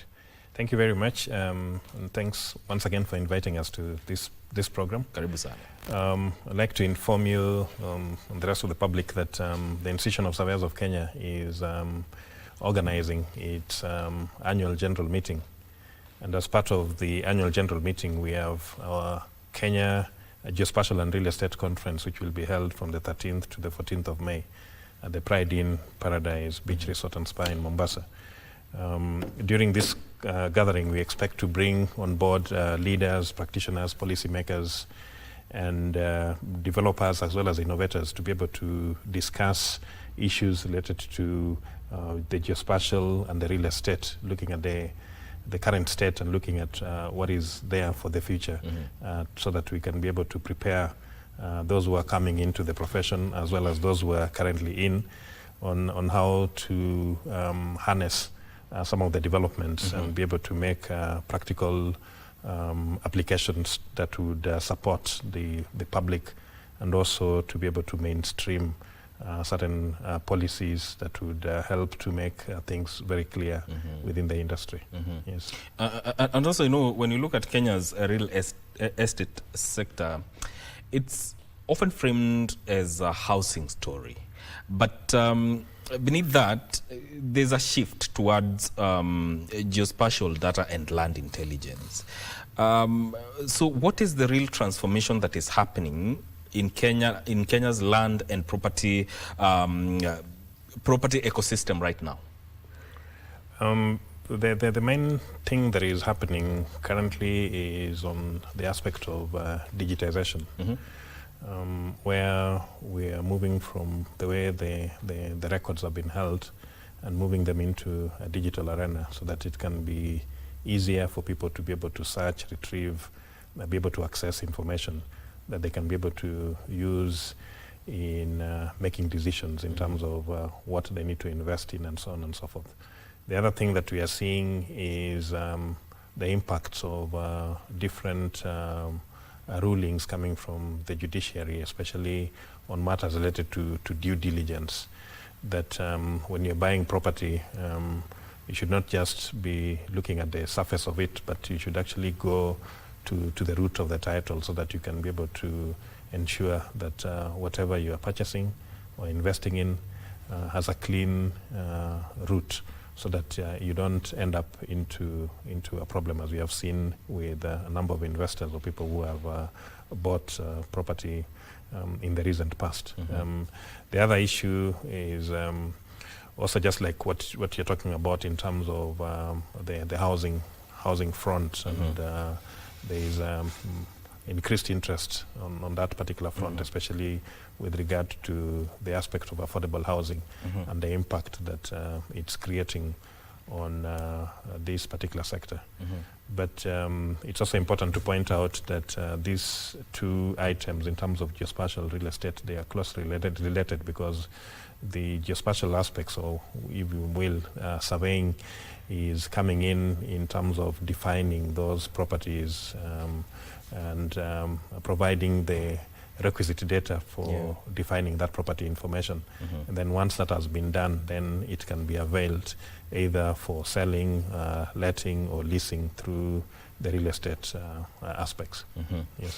And when you look at land value, we are seeing infrastructure corridors like Thika Road redefining land value. Is it that land in Kenya has effectively become a data-driven asset, more than just a physical one?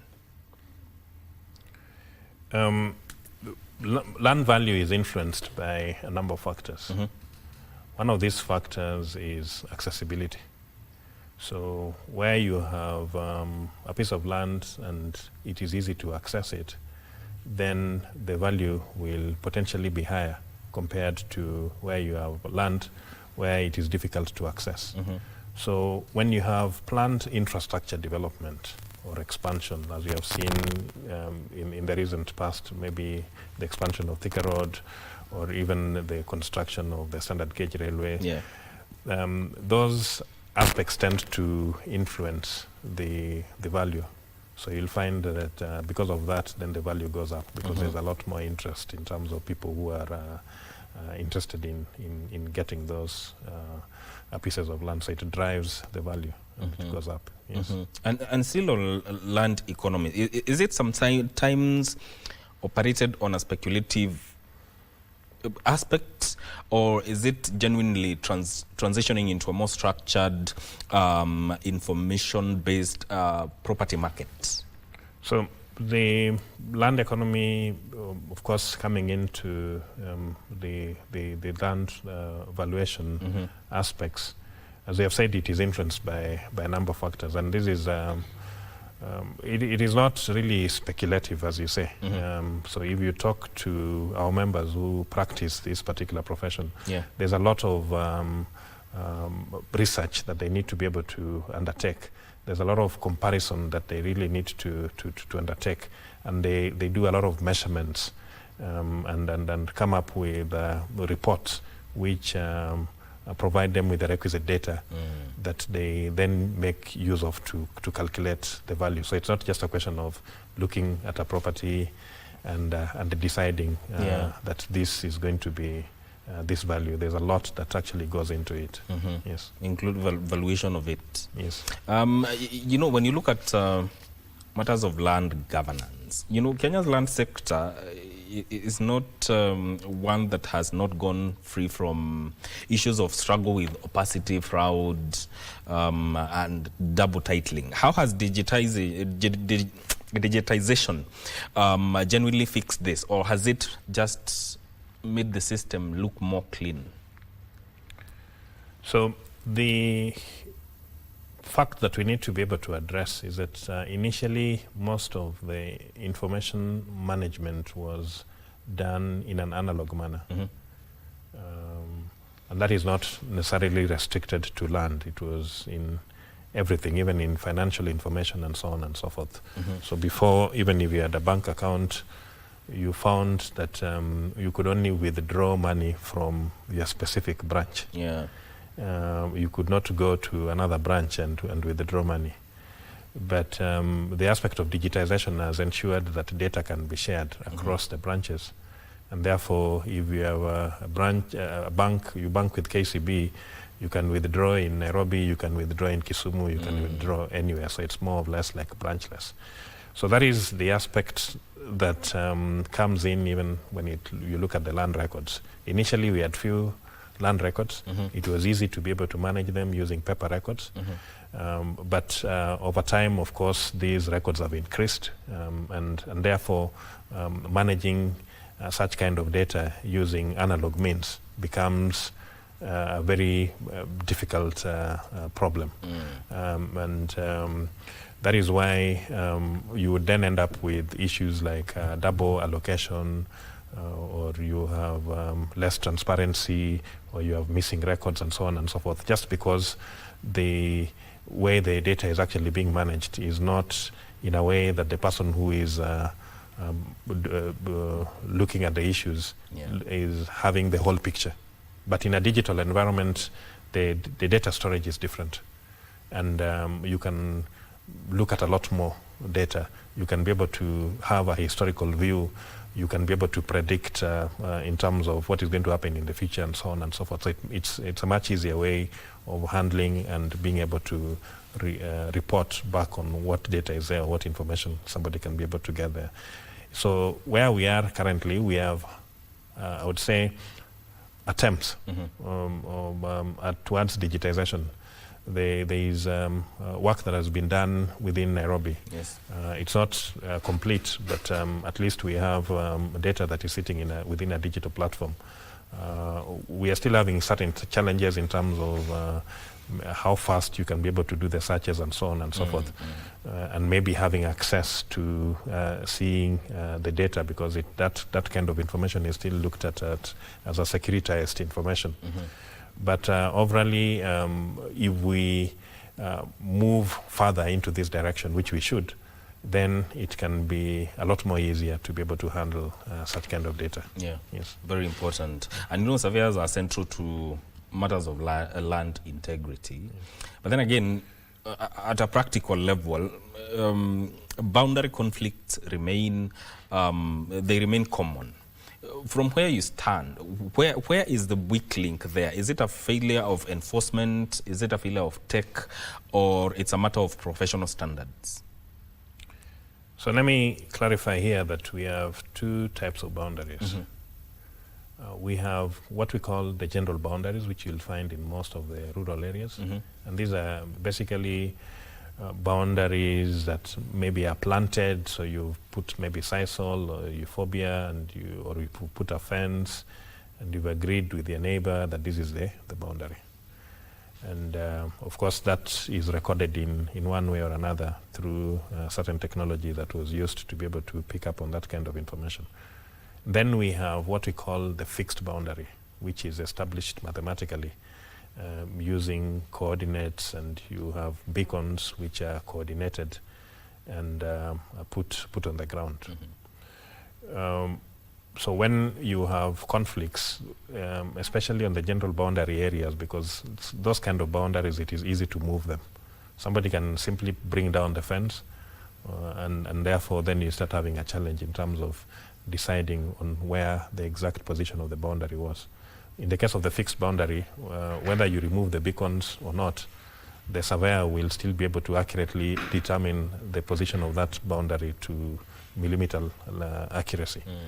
The conflicts that then come as a result of boundary issues, mainly because where you have people have not agreed really on where the boundary should be within the general boundary areas, or there has been some encroachment over the years, and then somebody discovers that my property has been encroached on, so that there is conflict, or where you find, and in most cases people don't maintain their boundaries, and so those result into conflicts. Yeah. Yes. And you know, there are issues that as a country we deal with, and some of them include historical land injustices, and also matters to do with informal settlement, especially when it comes to the urban areas.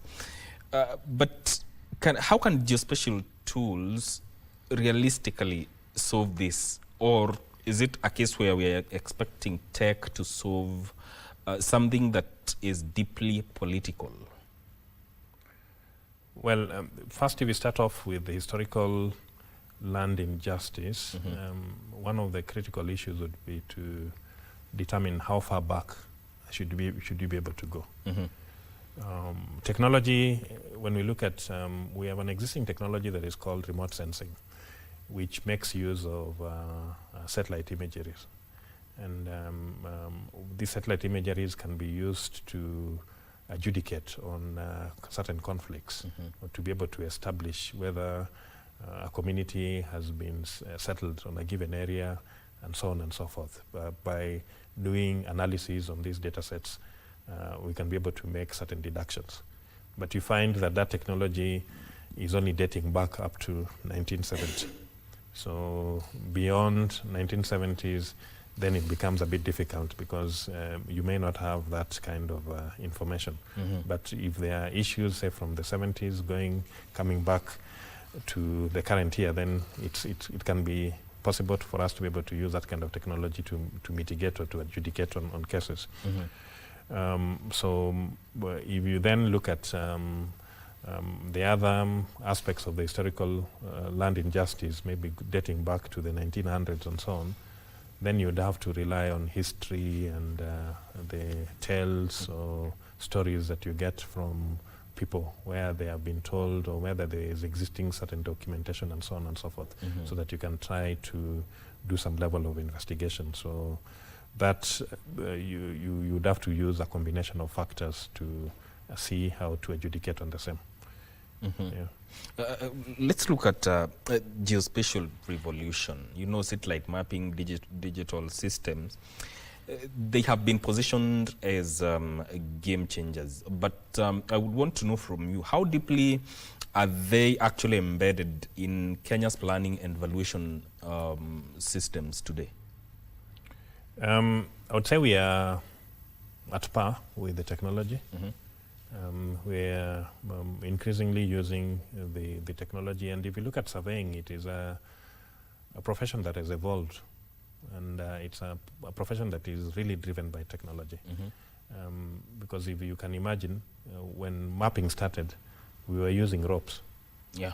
And if you look at the ancient Egyptian civilization, they were using ropes, and we then moved to chains. Then we then moved to other forms of equipment to be able to undertake measurement. And now we are using what we call total stations. We are using what we call GNSS, or what people call GPS equipment. We are using what we call smart stations to be able to do that. So we are really a tech-driven profession, and providing data in the latest, using the latest equipment. So this, of course, is serving to help, especially in generating the required data, but within a very short duration. For example, if there is flooding which has occurred in Nairobi, using satellite images, it's possible to be able to get that information. Within one day, we can be able to determine the communities that are affected. We can be able to use that information to then look at the effect on property values and so on and so forth. So that is there. Yeah. And when you look at counties, there's they are gravitating towards GIS-based property evaluation. From where we stand, do you think we have data integrity and capacity to support this shift without bringing about disputes and resistance? So when we say GIS-based property evaluation, what we are essentially saying is that we must have the underlying land records. And these land records are then stored within what we call a land information management system, which is closely related or linked to the GIS or the geospatial information systems. So essentially, that would be that we are having the digital records within that system. So you would note that previously when they were doing, say, valuation for rating, they're mainly using spreadsheets, so like Excel, and to be able to store the information. So you're able to store the property number and you're able to put in the value. But now when you're talking about GIS driven, then it means that you have an underlying digital database and you can then be able to feed in the valuation information. So it's helps in terms of the visualization and the presentation of the information. It makes it much easier for the counties to be able to use that for making decisions. It's very easy for them to be able to see who has not paid their rates, because that has been reduced to visual aspects. And you can then have a combination of other technologies, including integrating this with billing systems. You can integrate it with communication systems so that you can easily send out short message services or send out emails through this system. So the integration of what we call land information management system, bringing forth into the valuation, would help to be able to drive the property markets and improve the way the data is being managed at the counties. You know, at the global level, there's a discourse that is gravitating towards blockchain land registries. As a country, are we anywhere near that level, or are we struggling with more foundational issues? First of all, the way blockchain technology works is that you have a series of servers that are used to store the information. So the information is not just sitting in one server. So that if somebody accesses that server, they can be able to maybe change a given property and say if it was owned by myself, they change so that it's now owned by Mark Migwi. Because they have access to that particular server. Yes. In the blockchain technology, in simple terms, is that you have a series, could be hundreds of servers. So it would mean that if you want to make a change here, then you also have to make changes to all those other servers, which sometimes now becomes difficult because the other servers are maybe in very secure locations which you cannot be able to access. So in that way, then the information becomes more secure. And I say more secure because all these things are created by human beings, and we have ways of still being able to penetrate and be able to change whatever data is there. But at least for the simplistic aspects of it is that through the blockchain technology, it may be possible to enforce certain security measures. So as Kenya, we are yet to get onto that, maybe because of the kind of expenditure that is required to institute the blockchain technology. A good country that has done this, especially on matters related to land, is Estonia. They have really been able to make use of blockchain technology. But of course, Estonia is a smaller country. Yes. So it's much easier for them to be able to do that. So this is something that is still under discussion. It has been mainstreamed in a number of policy documents, and hopefully with time then this is a technology that can be brought on board. Who controls geospatial data in Kenya? Is it the state, private firms, or fragmented institutions? And actually, if there is fragmentation, does it pose a risk? Well, the geospatial data is provided by a number of actors or stakeholders. But the primary base information, because all the data it needs to be sitting on a given base. So that base is to be provided by Survey of Kenya, which is the government's department that has been mandated to undertake the mapping of the country. Yes. So they are the ones who provide the base in terms of the boundaries, in terms of the coordinate information, then they also provide the land parcels. Then the other entities or other actors or other stakeholders can then be able to build upon these data that is there. But that would work. That is the ideal way for it to be able to work. But we have a big problem because we are not doing data sharing. So we tend to have data silos. So every organization is keeping their own data and leading to duplication of data sets and wastage of resources. And therefore, it also delays decision making because you don't know what this other entity has. And maybe the data that you have from another entity is old, it is not updated. And therefore, if you're using that to make a decision, then it becomes a problem. To mitigate on this, there have been proposals for us to be able to develop what we call the National Spatial Data Infrastructure. And the National Spatial Data Infrastructure would be an environment that facilitates the sharing of data across different stakeholders and ensuring that the data is available to the public and other stakeholders at a price that is reasonable, and also ensuring that we give due credit to the people who have generated the given data sets. This is an issue that has been discussed in this country for over 20 years. We have still not gotten to the level where it has been implemented. But I chaired a task force in the year 2021 on the survey issues amendment of the laws and the policies. And one of the things that we did was to be able to mainstream the issue of national spatial data infrastructure within the Survey Act. So if that becomes a bill and it is passed to revise or to review the existing Survey Act, then we will have been able to institutionalize the national spatial data infrastructure, and we will be able to provide an infrastructure that would facilitate the sharing of data and information across different platforms and for different stakeholders that would be able to mitigate some of the challenges that we are seeing currently. Let's look at real estate market realities and mortgage penetration within the country. It's very, very low. And from your perspective, what is the biggest constraint to real estate growth?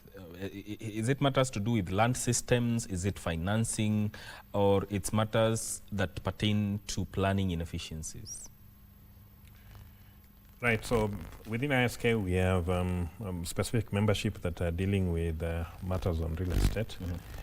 And of course you're right in terms of saying that we have limited mortgages. I think one of the biggest challenges that we have is that there is little information or people are not aware, because currently we also have the Kenya Mortgage Refinance Company which has come on board, and most of the mortgages are then available at maybe around 9.5%, so different from the other commercial interests. And I think the last I heard of it is that there is the mortgage sector is growing, of course, not as much as we would expect it, but at least with the Kenya Mortgage Refinance, it is helping to stabilize that particular aspect, and it is making it to be able to grow. And I think if we can be able to sustain that and inform the public more about this, especially the younger people, so that we can encourage them to use this as a means of investing for the future, then it can help be able to drive this. I think the affordable housing initiative would also help quite a bit in being able to drive on the numbers of those who can take up mortgages. Yeah. Yes. And you look at when you look at the surveying profession, it sits at the heart of what we are talking about. As an institution, what reforms are you pushing internally to restore, maybe even trust and modernize the profession? Yeah. One of the things that we are doing is looking at the aspect of policies.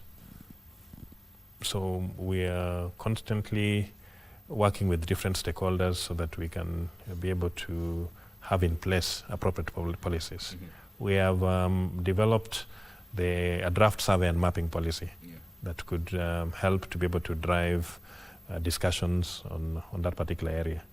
We are also in the process of coming up with an evaluation policy that could also be able to help to be able to mainstream certain issues that within the real estate sector. We are also then looking at aspects of the legislations and seeing what legislations need to be amended or included to help. The other aspect is on training and capacity development for our members. And then finally, we are also working as closely as we can with the institutions of higher learning to be able to influence in terms of the curriculum that is being offered, because that is really the base of instituting changes so that those come in with people who are getting into the profession. Yes. You said that you are convening a geospatial and real estate conference. Yes.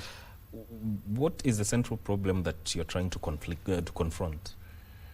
Well, this conference is not something that is new. It's something that we have been doing. Previously, we have been calling it the pre-AGM conference. And this year, we will be celebrating our 57th AGM. So we are 57 years. We typically have this conference so that it brings together our members and to be able to discuss the current issues, to be able to identify the challenges, and to be able to find solutions or be able to adjudicate on the areas that can potentially improve the way we are doing our work. Yes. Indeed. Asante sana, Mr. Nyandimo. That was our time. Mr. Nyandimo is the president of the Institution of Surveyors of Kenya and has been talking to us about how we can shape the future of Kenya's real estate and geospatial landscape. This is where this conversation ends, but do not go too far. Women at the Forefront is up next. Stay with us.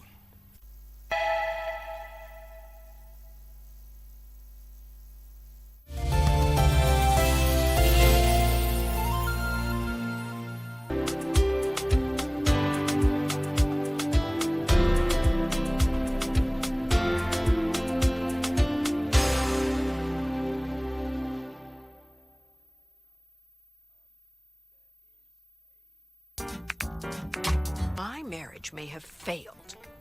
But you can't say I don't understand feelings. You broke the wheel off. How can I use it now? You shut up. Who are you talking to? Once you've emptied it, we'll take it to get it repaired. During work hours, why are you always so careless, always slacking off? You even broke a guest suitcase in the lobby. Let's make it easy and deduct my entire monthly salary. Instead of repairing it, we can buy her a new case. I make money to give us a better life. Is there anything wrong with that? Isn't that what men should do? I'm leaving.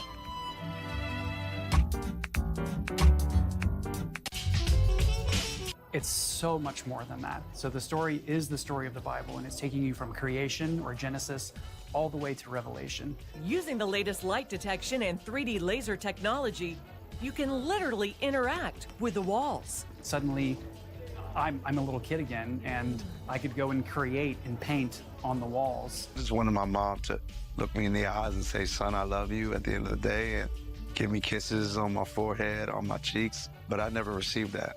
John Nicholas's mother worked long hours raising 5 children alone. The stress took its toll, and she took her anger out on her kids. When John was just 7 years old, his mother beat him with her high heels. This went on for years. By the time John was 15, his mother kicked him out of the house. Welcome back to Semana Spokes from Nagamba. Semana Spokes is the platform where wananchi engage, query the government, and the government responds. It's your time to be informed. Don't miss Bonga na Gava every Thursday at 8 p.m. only on KBC Channel 1. Semana Spokes.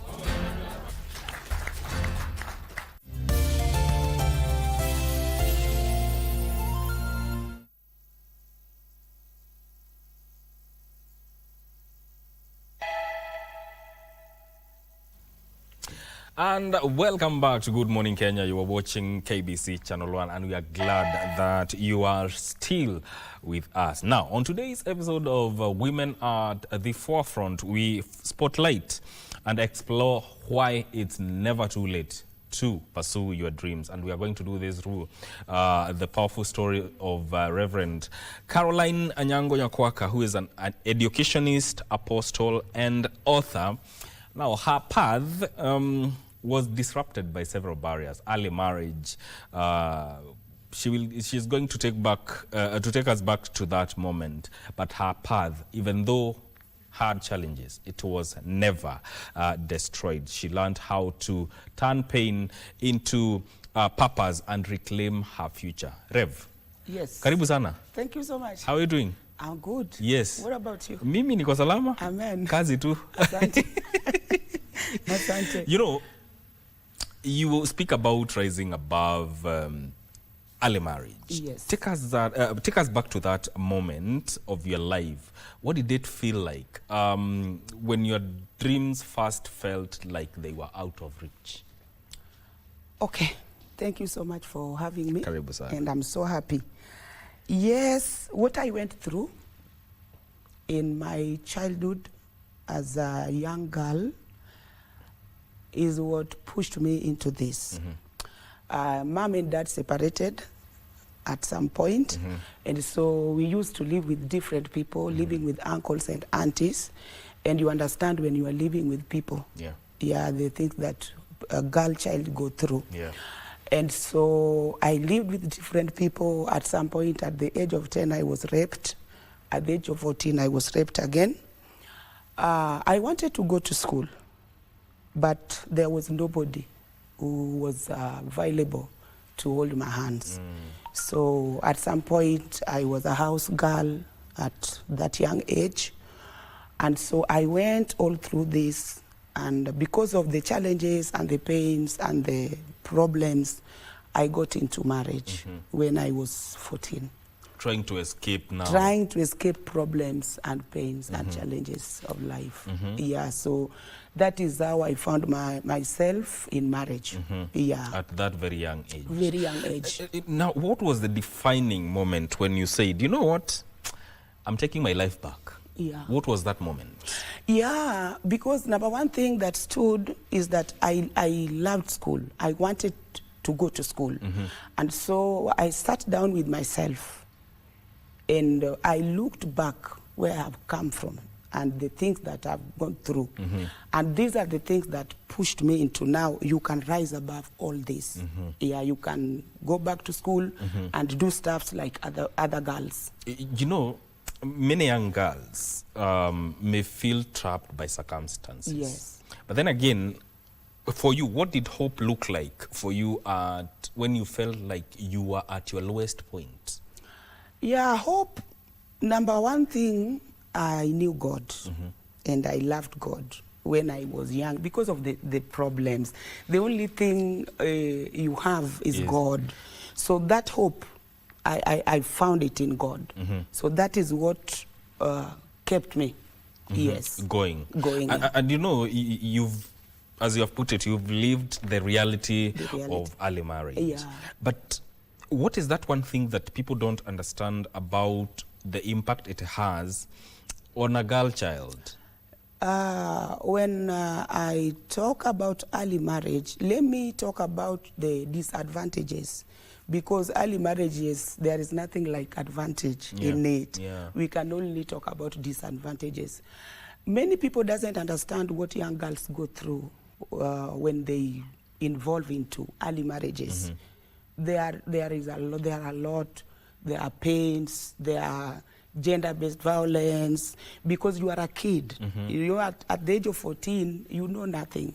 The only thing you know is just to play like a kid. So disadvantages are there. Because you don't know the person you are. Yes. You don't know your worth. Do you even have time to be a kid, actually? You don't. You don't. You don't have. So what was...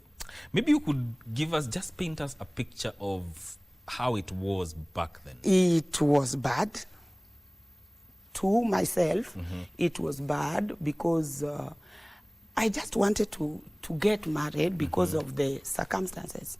So I was looking for a safer place to hide. So at the back of your mind you saw, you know what, marriage is the only way out. Exactly at that point of time. So I had to go. Yeah, I had to go.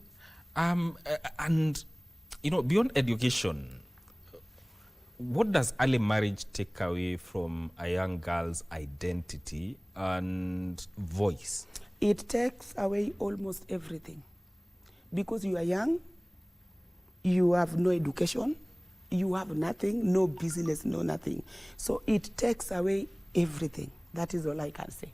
It takes away everything, even your dignity, your voice. Because, like, you are married to a man who is a bit older than you. That is what happens. So the man will take care of you as his child, you know, kuchapwa, kufanywa namna gani, because the truth is you are a kid. To him, wewe ni mtoto. Yeah. So the punishment, he will punish you like a kid. Yeah. Everything that he wants to do, he will do to you as a kid.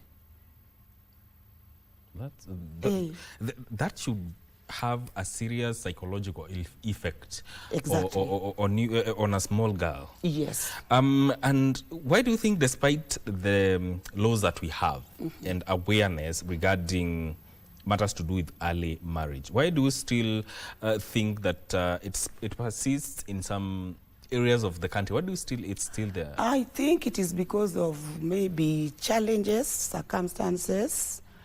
Then again, separations, you see, a lot of things, culture, yeah.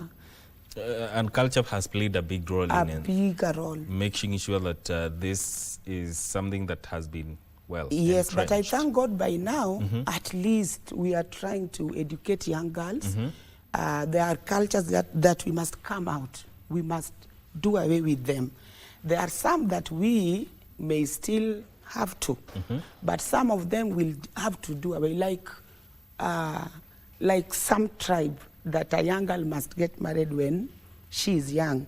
That is a personal decision. When we reach out to the parents, we talk to the parents, they understand the meaning of education. They will allow young girls to go to school, and that will stop the early marriages for girls. Yes. You know, education is redemption. You returned to school and rebuilt your life. Exactly. Take us through that, and what are the biggest barriers that you had to overcome? I sat in class up to class 8. Up to class 8. Then got married at that age. Now, I looked at myself, my background, my family. There was no hope. Then I decided no, because this is something that I wanted to, I can still do it. So I went back to school after giving birth to 3 children. 3 children? Yeah, 3. So I used to drop them to school, then go to school, Gumbaru. And that is where nikafanya my KCP as a Gumbaru person. And I thank God at least nilitoka na kitu mzuri sio mbaya. Yes. let me ask this because I'm intrigued. You said your parents had separated. Yes. Were you in contact with your dad or your mom? Daddy died when we were young. Sorry about After that. the separation, it was not a separation as such, but mom left in the name of business because of the shida. So mom said that she's going out at least to look for a greener pasture. So we were left. We were left at home. So that is why we now used to live with different people, uncles but daddy died. But Baba died when I was young. Okay. And when you decided to get married, what was the reaction of your relative? Because I'm imagining you are young, and now who cares? Oh, who cares? You don't have your mother in a real picture. She's there, but Ayuko, father is not there. Familia, there is no hope. Who cares? Even those people, they just want you to get married, at least to okay. Yes. Yeah. Now you have gotten back to school. Yes. Umeingia kwa shule sasa. Unafanya ngumbaru, as you put it. Yes. What were the biggest barriers that you had to overcome at that time? Barriers that you have to overcome as a young woman now, what people will say. The perception. The perception. How will they see me? And again, the husband is here. What will the husband say? Is he okay with that, or is not okay with that? So there are barriers that will still stand, but it is you as a person to overcome the barriers. Do not think about what people will say, because it is your life. It is what you want, and you have to go for what you want.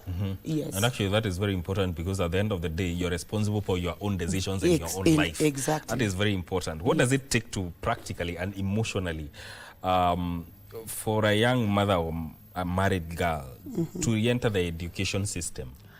To re-enter the education system, you have to prepare practically, emotionally.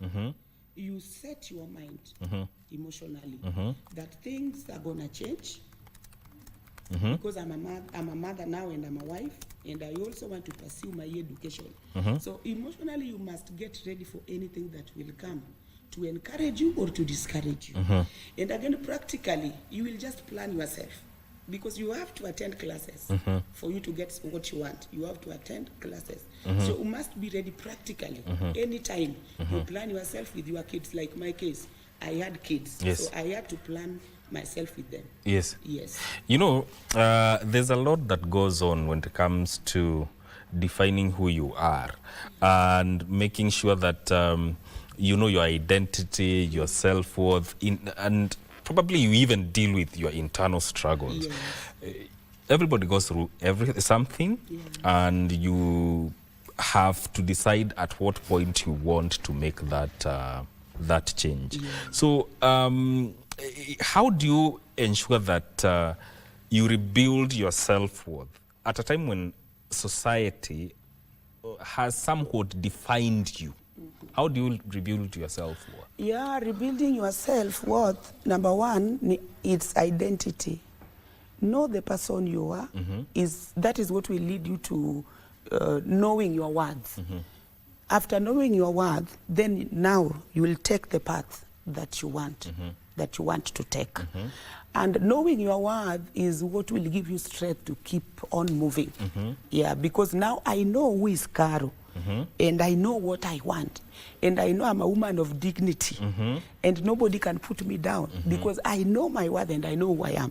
Whether you are educated or not, you cannot come and tell me that Caro hukuenda shule. No, that is not me. The person I am now is my dignity, my voice, my word. I must pursue and I must push. Yes. Now, at what point do you now decide to become a reverend, a preacher of the word? A preacher of the word.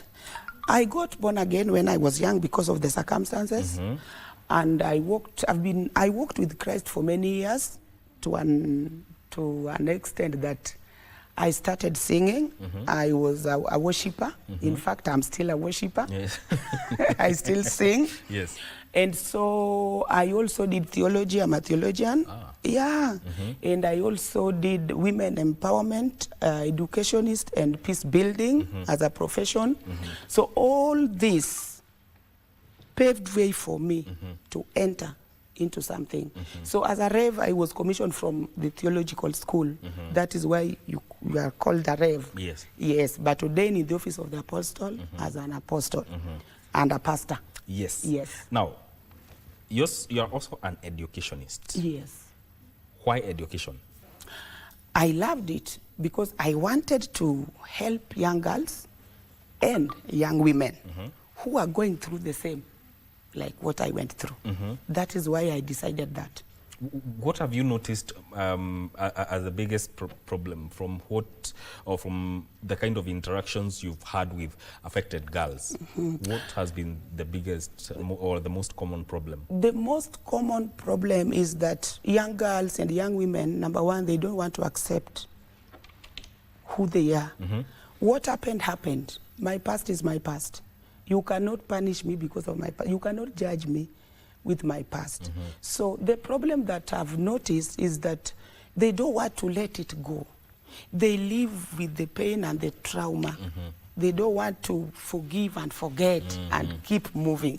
That is the major problem that young girls, mzee alinifanya hivi, I cannot forgive him. You see, so they live with this pain, they live with this trauma, they live with this all nonsense, all things that happened, they lived with. And that is the major problem. So if young girls and young women can be taught about forgiveness and understanding your words, then they can do a lot and they can go far. Yes. Yes. And also, there's something about, I want to get from you. When you look at the education system in Kenya, is it flexible enough to accommodate girls who are trying to come back after their life in education has been disrupted? Yeah, Kenya, not much, because of maybe discrimination. You know, at my age, let's say, for example, I want to go to school at my age. The discrimination that I will face may discourage me.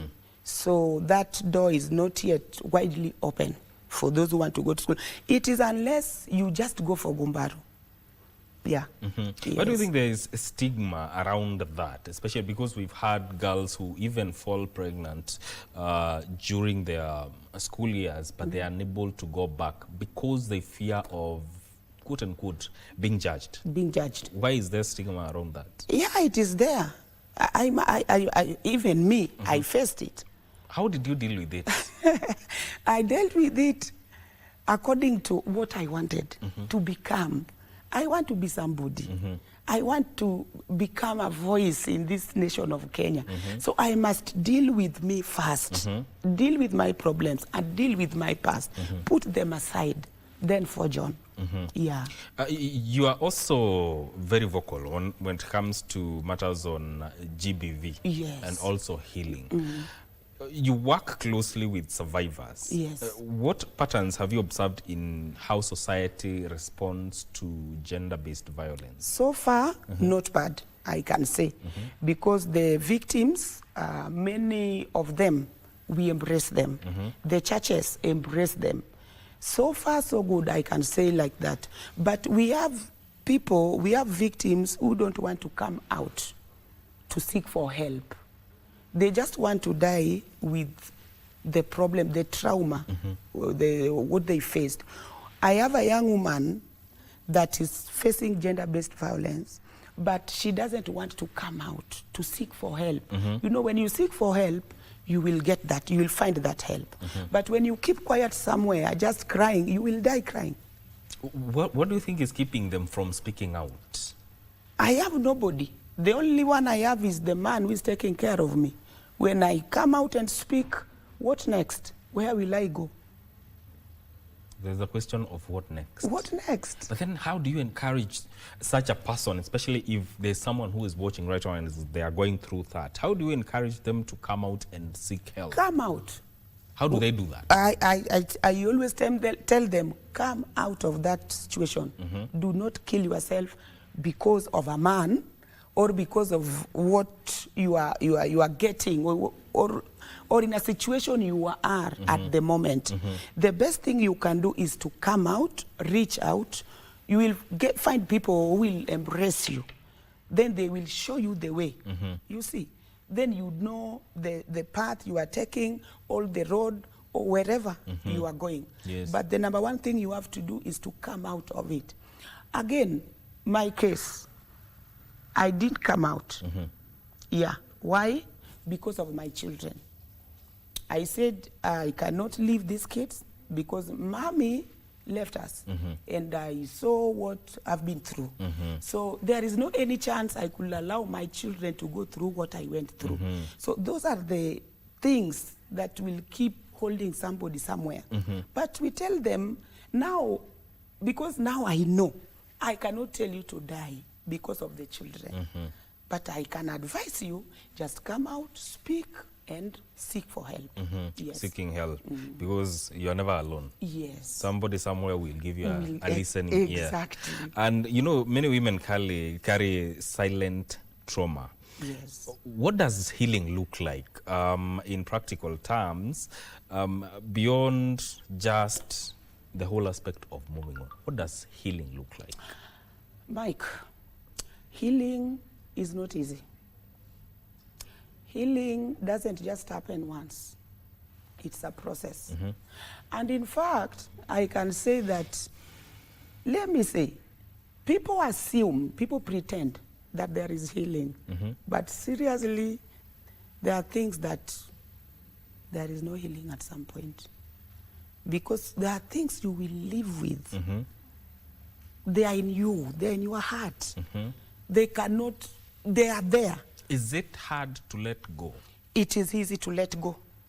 It's easy to let go. But healing itself, you know, when we talk about healing, it is you and your soul.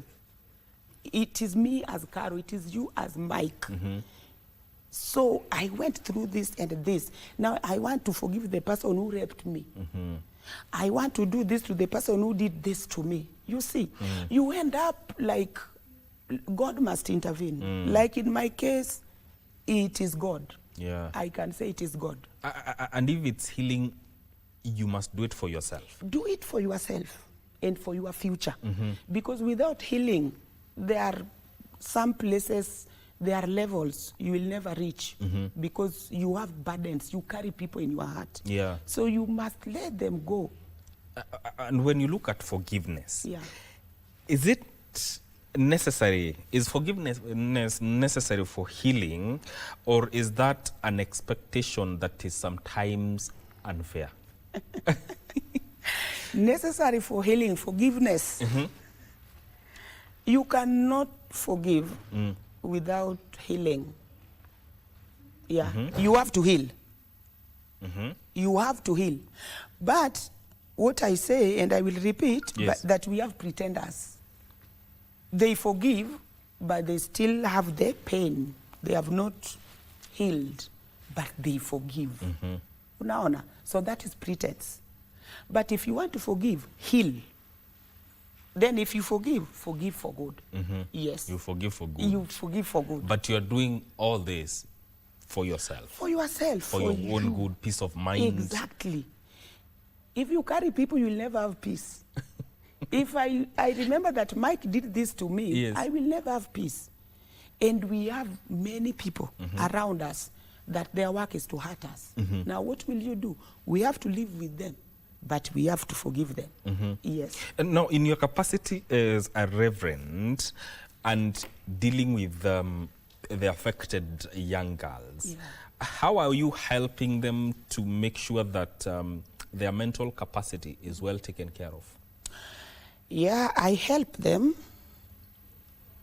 And what I always do on my side is to call you, sit with you down, know the background, know the problems, what you are going through at the moment.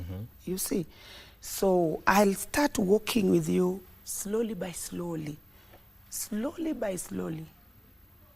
No harassment, no pushing anything, just a matter of time and process. And it reaches a time where they will just come and tell me, Rev, now I feel I'm healed. Now I'm free from this chain. And now I feel I can start a new journey. Yes. You know, there's something about economic reality and independence. Yes. What role does financial empowerment play in protecting a girl child from early marriage? Financial empowerment, protecting a girl child from early marriage. Yes. Okay, a girl child, early marriage is roughly 15, 16, 17, before 18. That's basically a minor, according to the law. Exactly, according to the law of Kenya. Yes. You know, that is still a child. Yes. Under the protection or under the care of the parents. Yes. So financially, if parents are stable financially, I think it will help a young girl not to enter early marriage. Because you find like we have girls who are entering into an early marriage because of lack. I want this, I can't get, I want this. You know, before you know it, she's pregnant because parents are not financially stable. So as Kenya or Kenyan government, for us to deal with this problem with early marriage or early pregnancy, we start to empower parents who has nothing to offer to their children. We give them something small just to empower them, just to tell them, just do banana, sell banana, then you take care of at least. But you know us, we start after the pregnancy imekuja. You see, when it's already too late. it is already here. Life ya huyu msichana imeharibika. So let's start it from somewhere financially to build these parents. Yes.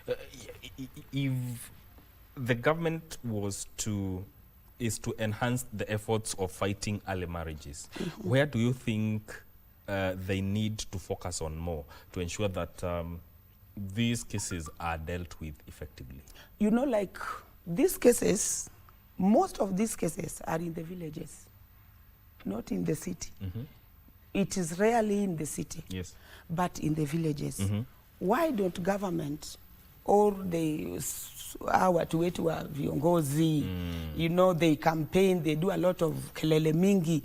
While we have people, you give them 50 bob to come and vote, you give them 100 or 200, but after they vote you in, you will leave them. Why don't we, as not me, the government, start helping building these people? Let's just give them uza banana. Just do farming. Some form of empowerment. Empowerment. Yeah, you can't fanya farming. Okay, tutakufanyia. Unaona? Now we take care of the shamba, do everything. At the end of it, faida ni kwako. Yeah. And coming back to the education aspect. Yes. How do we ensure that schools that we have today create a very true environment and which is safe and supportive, especially for girls who are returning, who have dropped out and are returning back? How do we ensure that their schools provide a safe space for them? Yes, and they have to, if I may say, they have to create a good space for girls who want, or anybody who want to go back to school. Number one, let us reach out to teachers. Because we have teachers, when you are mentioning the soft life, they don't know about anything that we are talking about now. They have never experienced that since they were born. They will judge you. They will deny you that opportunity to re-enter school in their schools. So let us reach them, talk to them, just to educate them that when they come, talk to them and welcome them and give them opportunity to learn. Yeah, so we must go to school first and talk to teachers and the principals and the headmasters. Then again, how do we have honest conversations within our communities to ensure that there is enough awareness and sensitization about early marriage? How do we make sure that we have honest conversations, especially from the grassroots level? From the grassroots level, the honest conversation, as we do it, through churches. Yeah, I really do it with the ministry that I work with. And again, the gender-based violence, the teams. we go to the village, churches, and we educate them more and much, and we help them to understand everything. You see, because when you understand something, it will be easier for you to come out of something that is not good for you. But when you don't understand something, you will do it out of ignorance because you don't know. Yes. You know, this is a conversation that we need to have with everyone. Everyone, yeah. How do you ensure that we have conversations with boys and men about the effects of early marriage? Boys and men, like me, I stand for boys, I stand for girl child.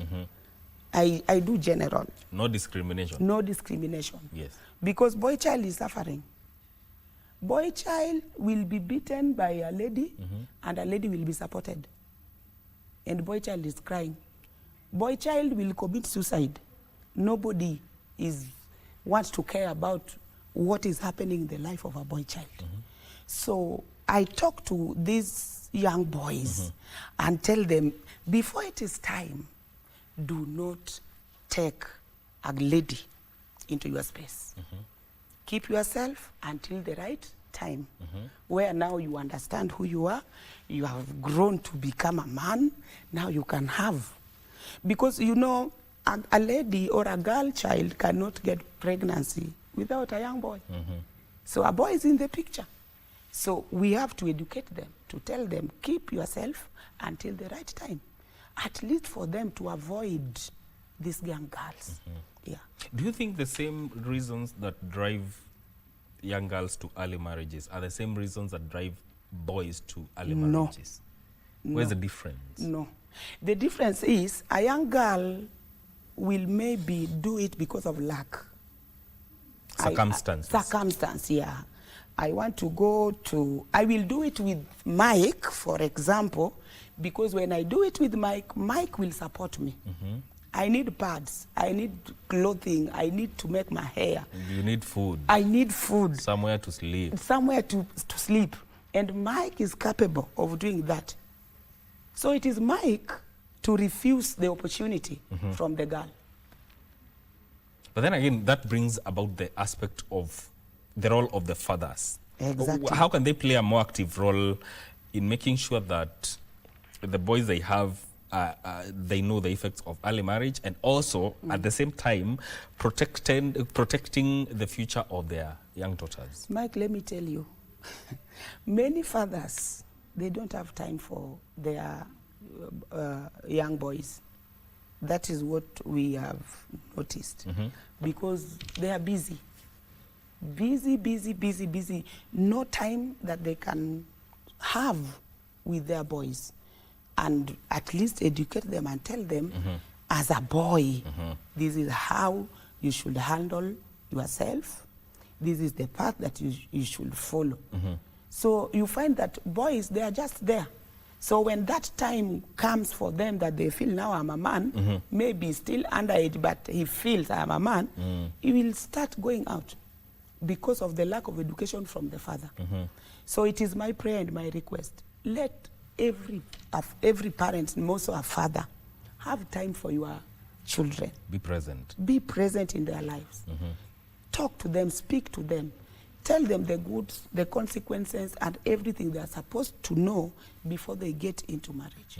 Yes. And, you know, you have interacted with the girls, the victims that you have put it, especially when it comes to matters of early marriages. How do you ensure that the ones that you have impacted, their lives are truly changing? I follow up. I follow up because when I pick you, that I want to walk with you this journey, number one, we must agree in terms and conditions that you will have to listen and follow. Then there is a point when we reach together with you, at least there is something we must be done, something that will keep you living, keep you moving. So I leave you at a point where you can now stand for yourself as a girl. You can speak for yourself. You know your rights. you know that hapana, sifai kupigwa kama nini. Yeah, I know who I am, you know. So when you leave them at that point, now they can stand. And them also, they will turn to be a voice. Yeah. Have you ever felt discouraged by slow progress of your efforts to talk to these young ones, or faced setbacks? Have you ever faced that? Sometimes you face it because you will pick one, you want to work with them, then you walk with them a journey like 6 months, 7 months, they disappear. And when they disappear, you will realize that they enter into something fishy, not the things that you used to teach them. So you feel discouraged, you just feel discouraged. But as a servant of God, what do? You keep on following them because that is our work. You cannot give up and you cannot just let them go like that. Yeah, you just follow. Yeah. Yeah. You're also an author. You wrote a book, Conquering Unforgiveness. Exactly. And you have spoken about letting go. What does forgiveness actually mean to a person's life in practical terms? Conquering unforgiveness, in my case, everything takes the hands of God. Because I lived with pain and trauma for almost 40 years. That's a long time. 40, yeah. I preached with pain. I helped people, but pain, trauma, past. You are a pastor, but you are bleeding. You see? You preach to people and they get healed, but you are bleeding. So God just spoke to me at some point. God just came and God told me, Caro, it is time you forgive. It is time you let go. And if you fail to forgive, I will deal with you. I'm trying to imagine you're preparing a sermon to go to preach to the people. Yes. You have a message, probably even it's about forgiveness. Yes. But inside you, there's turmoil that is going on. Yes. How is that? How are you handling that? God will deliver. God is God. God is not a man. If God wants to deliver his people, he will deliver. But as you preach, as you teach, you also get healed. And that will stand before you as a judgment. You're taking your own advice. Exactly. It will tell you now why and how are you telling these people to forgive while you as a preacher, you still carry all these pains and this burden. So it's everything in life is a process. It is a process. So I will come and tell you to forgive. Then as we talk, as we discuss, as we preach, as we pray, that God, that Holy Spirit will also minister to me.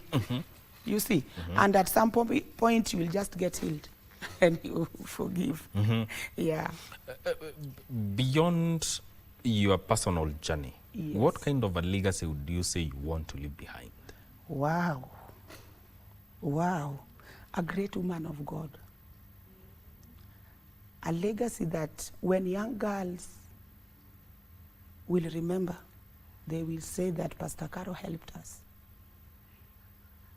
Yeah. And how has your preaching journey helped you in making decisions that regard the young women that you interact with, especially those that have been affected by things to do with early marriages and GBV? Yeah, my preaching always helped me because when I'm invited somewhere to talk to them or to preach to women, I do women a lot. I deal with women a lot. I will do my sermon, prepare my sermon according to where I'm going to. First, I know their faith, their doctrine, and what they believe in, you see. And again, there are things that the Holy Spirit will help you when you are there at that particular time. And through that, you will get out to, you enter into their lives, then you help them. Yes. What would you say to a woman who feels justified to hold on to their pain? A woman, or a young girl, or a lady, just rise.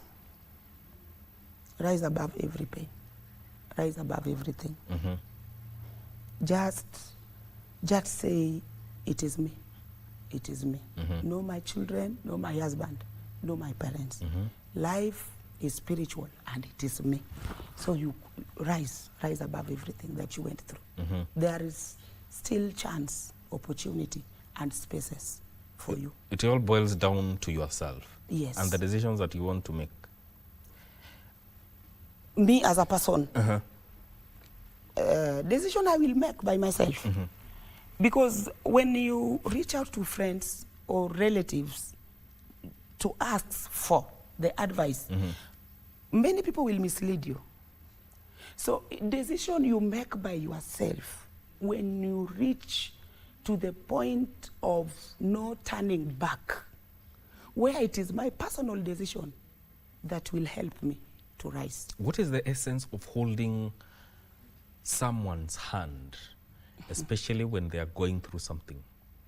It is very, very important.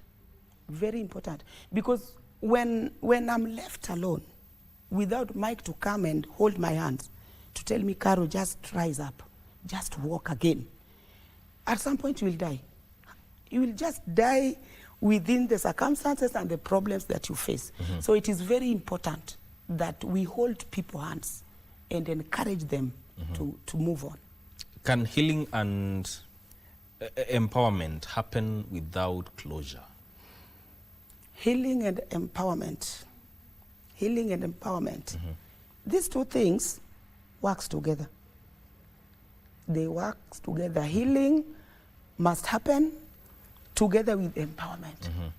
Because when I walk with you as Mike, I want you to heal. On the other side, I empower you as Mike. So these two things, they work together. Because you want to redefine your path. Exactly. I want you to understand, I want you to know your path. So I want you to heal, and I will also empower you. Finally, Rev, Yes. talk to a young girl or a young guy who is watching you right now. What is your message to them? Young girl, young boy, do not die in your pain. Do not die whether you are rejected, no matter what happened to you. Wherever you are, you can still stand, you can still rise up and make it in life.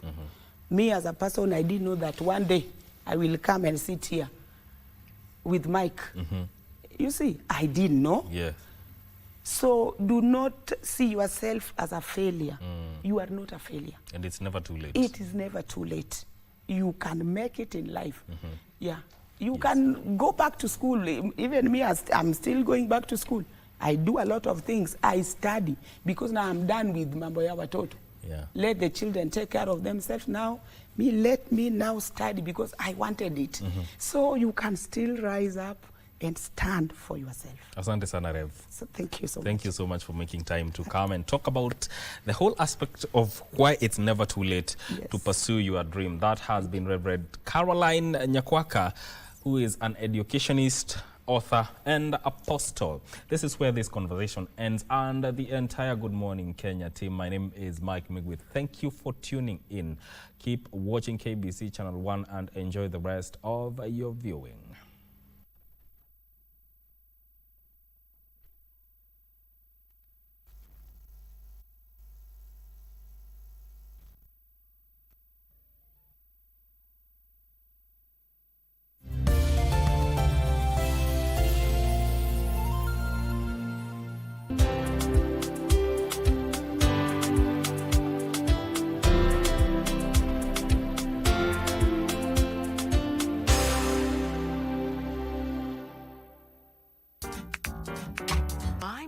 May have failed. But you can't say I don't understand feelings. You broke the wheel off. How can I use it now? You shut up. Who are you talking to? Once you've emptied it, we'll take it to get it repaired. During work hours, why are you always so careless, always slacking off? You even broke a guest suitcase in the lobby. Let's make it easy and deduct my entire monthly salary. Instead of repairing it, we can buy her a new case. I make money to give us a better life. Is there anything wrong with that? Isn't that what men should do? I'm leaving.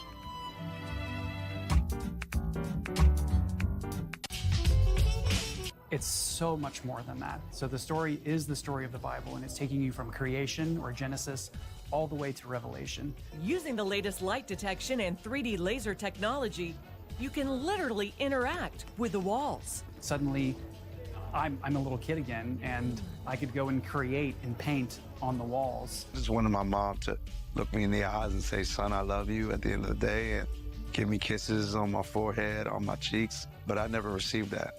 John Nicholas's mother worked long hours raising 5 children alone.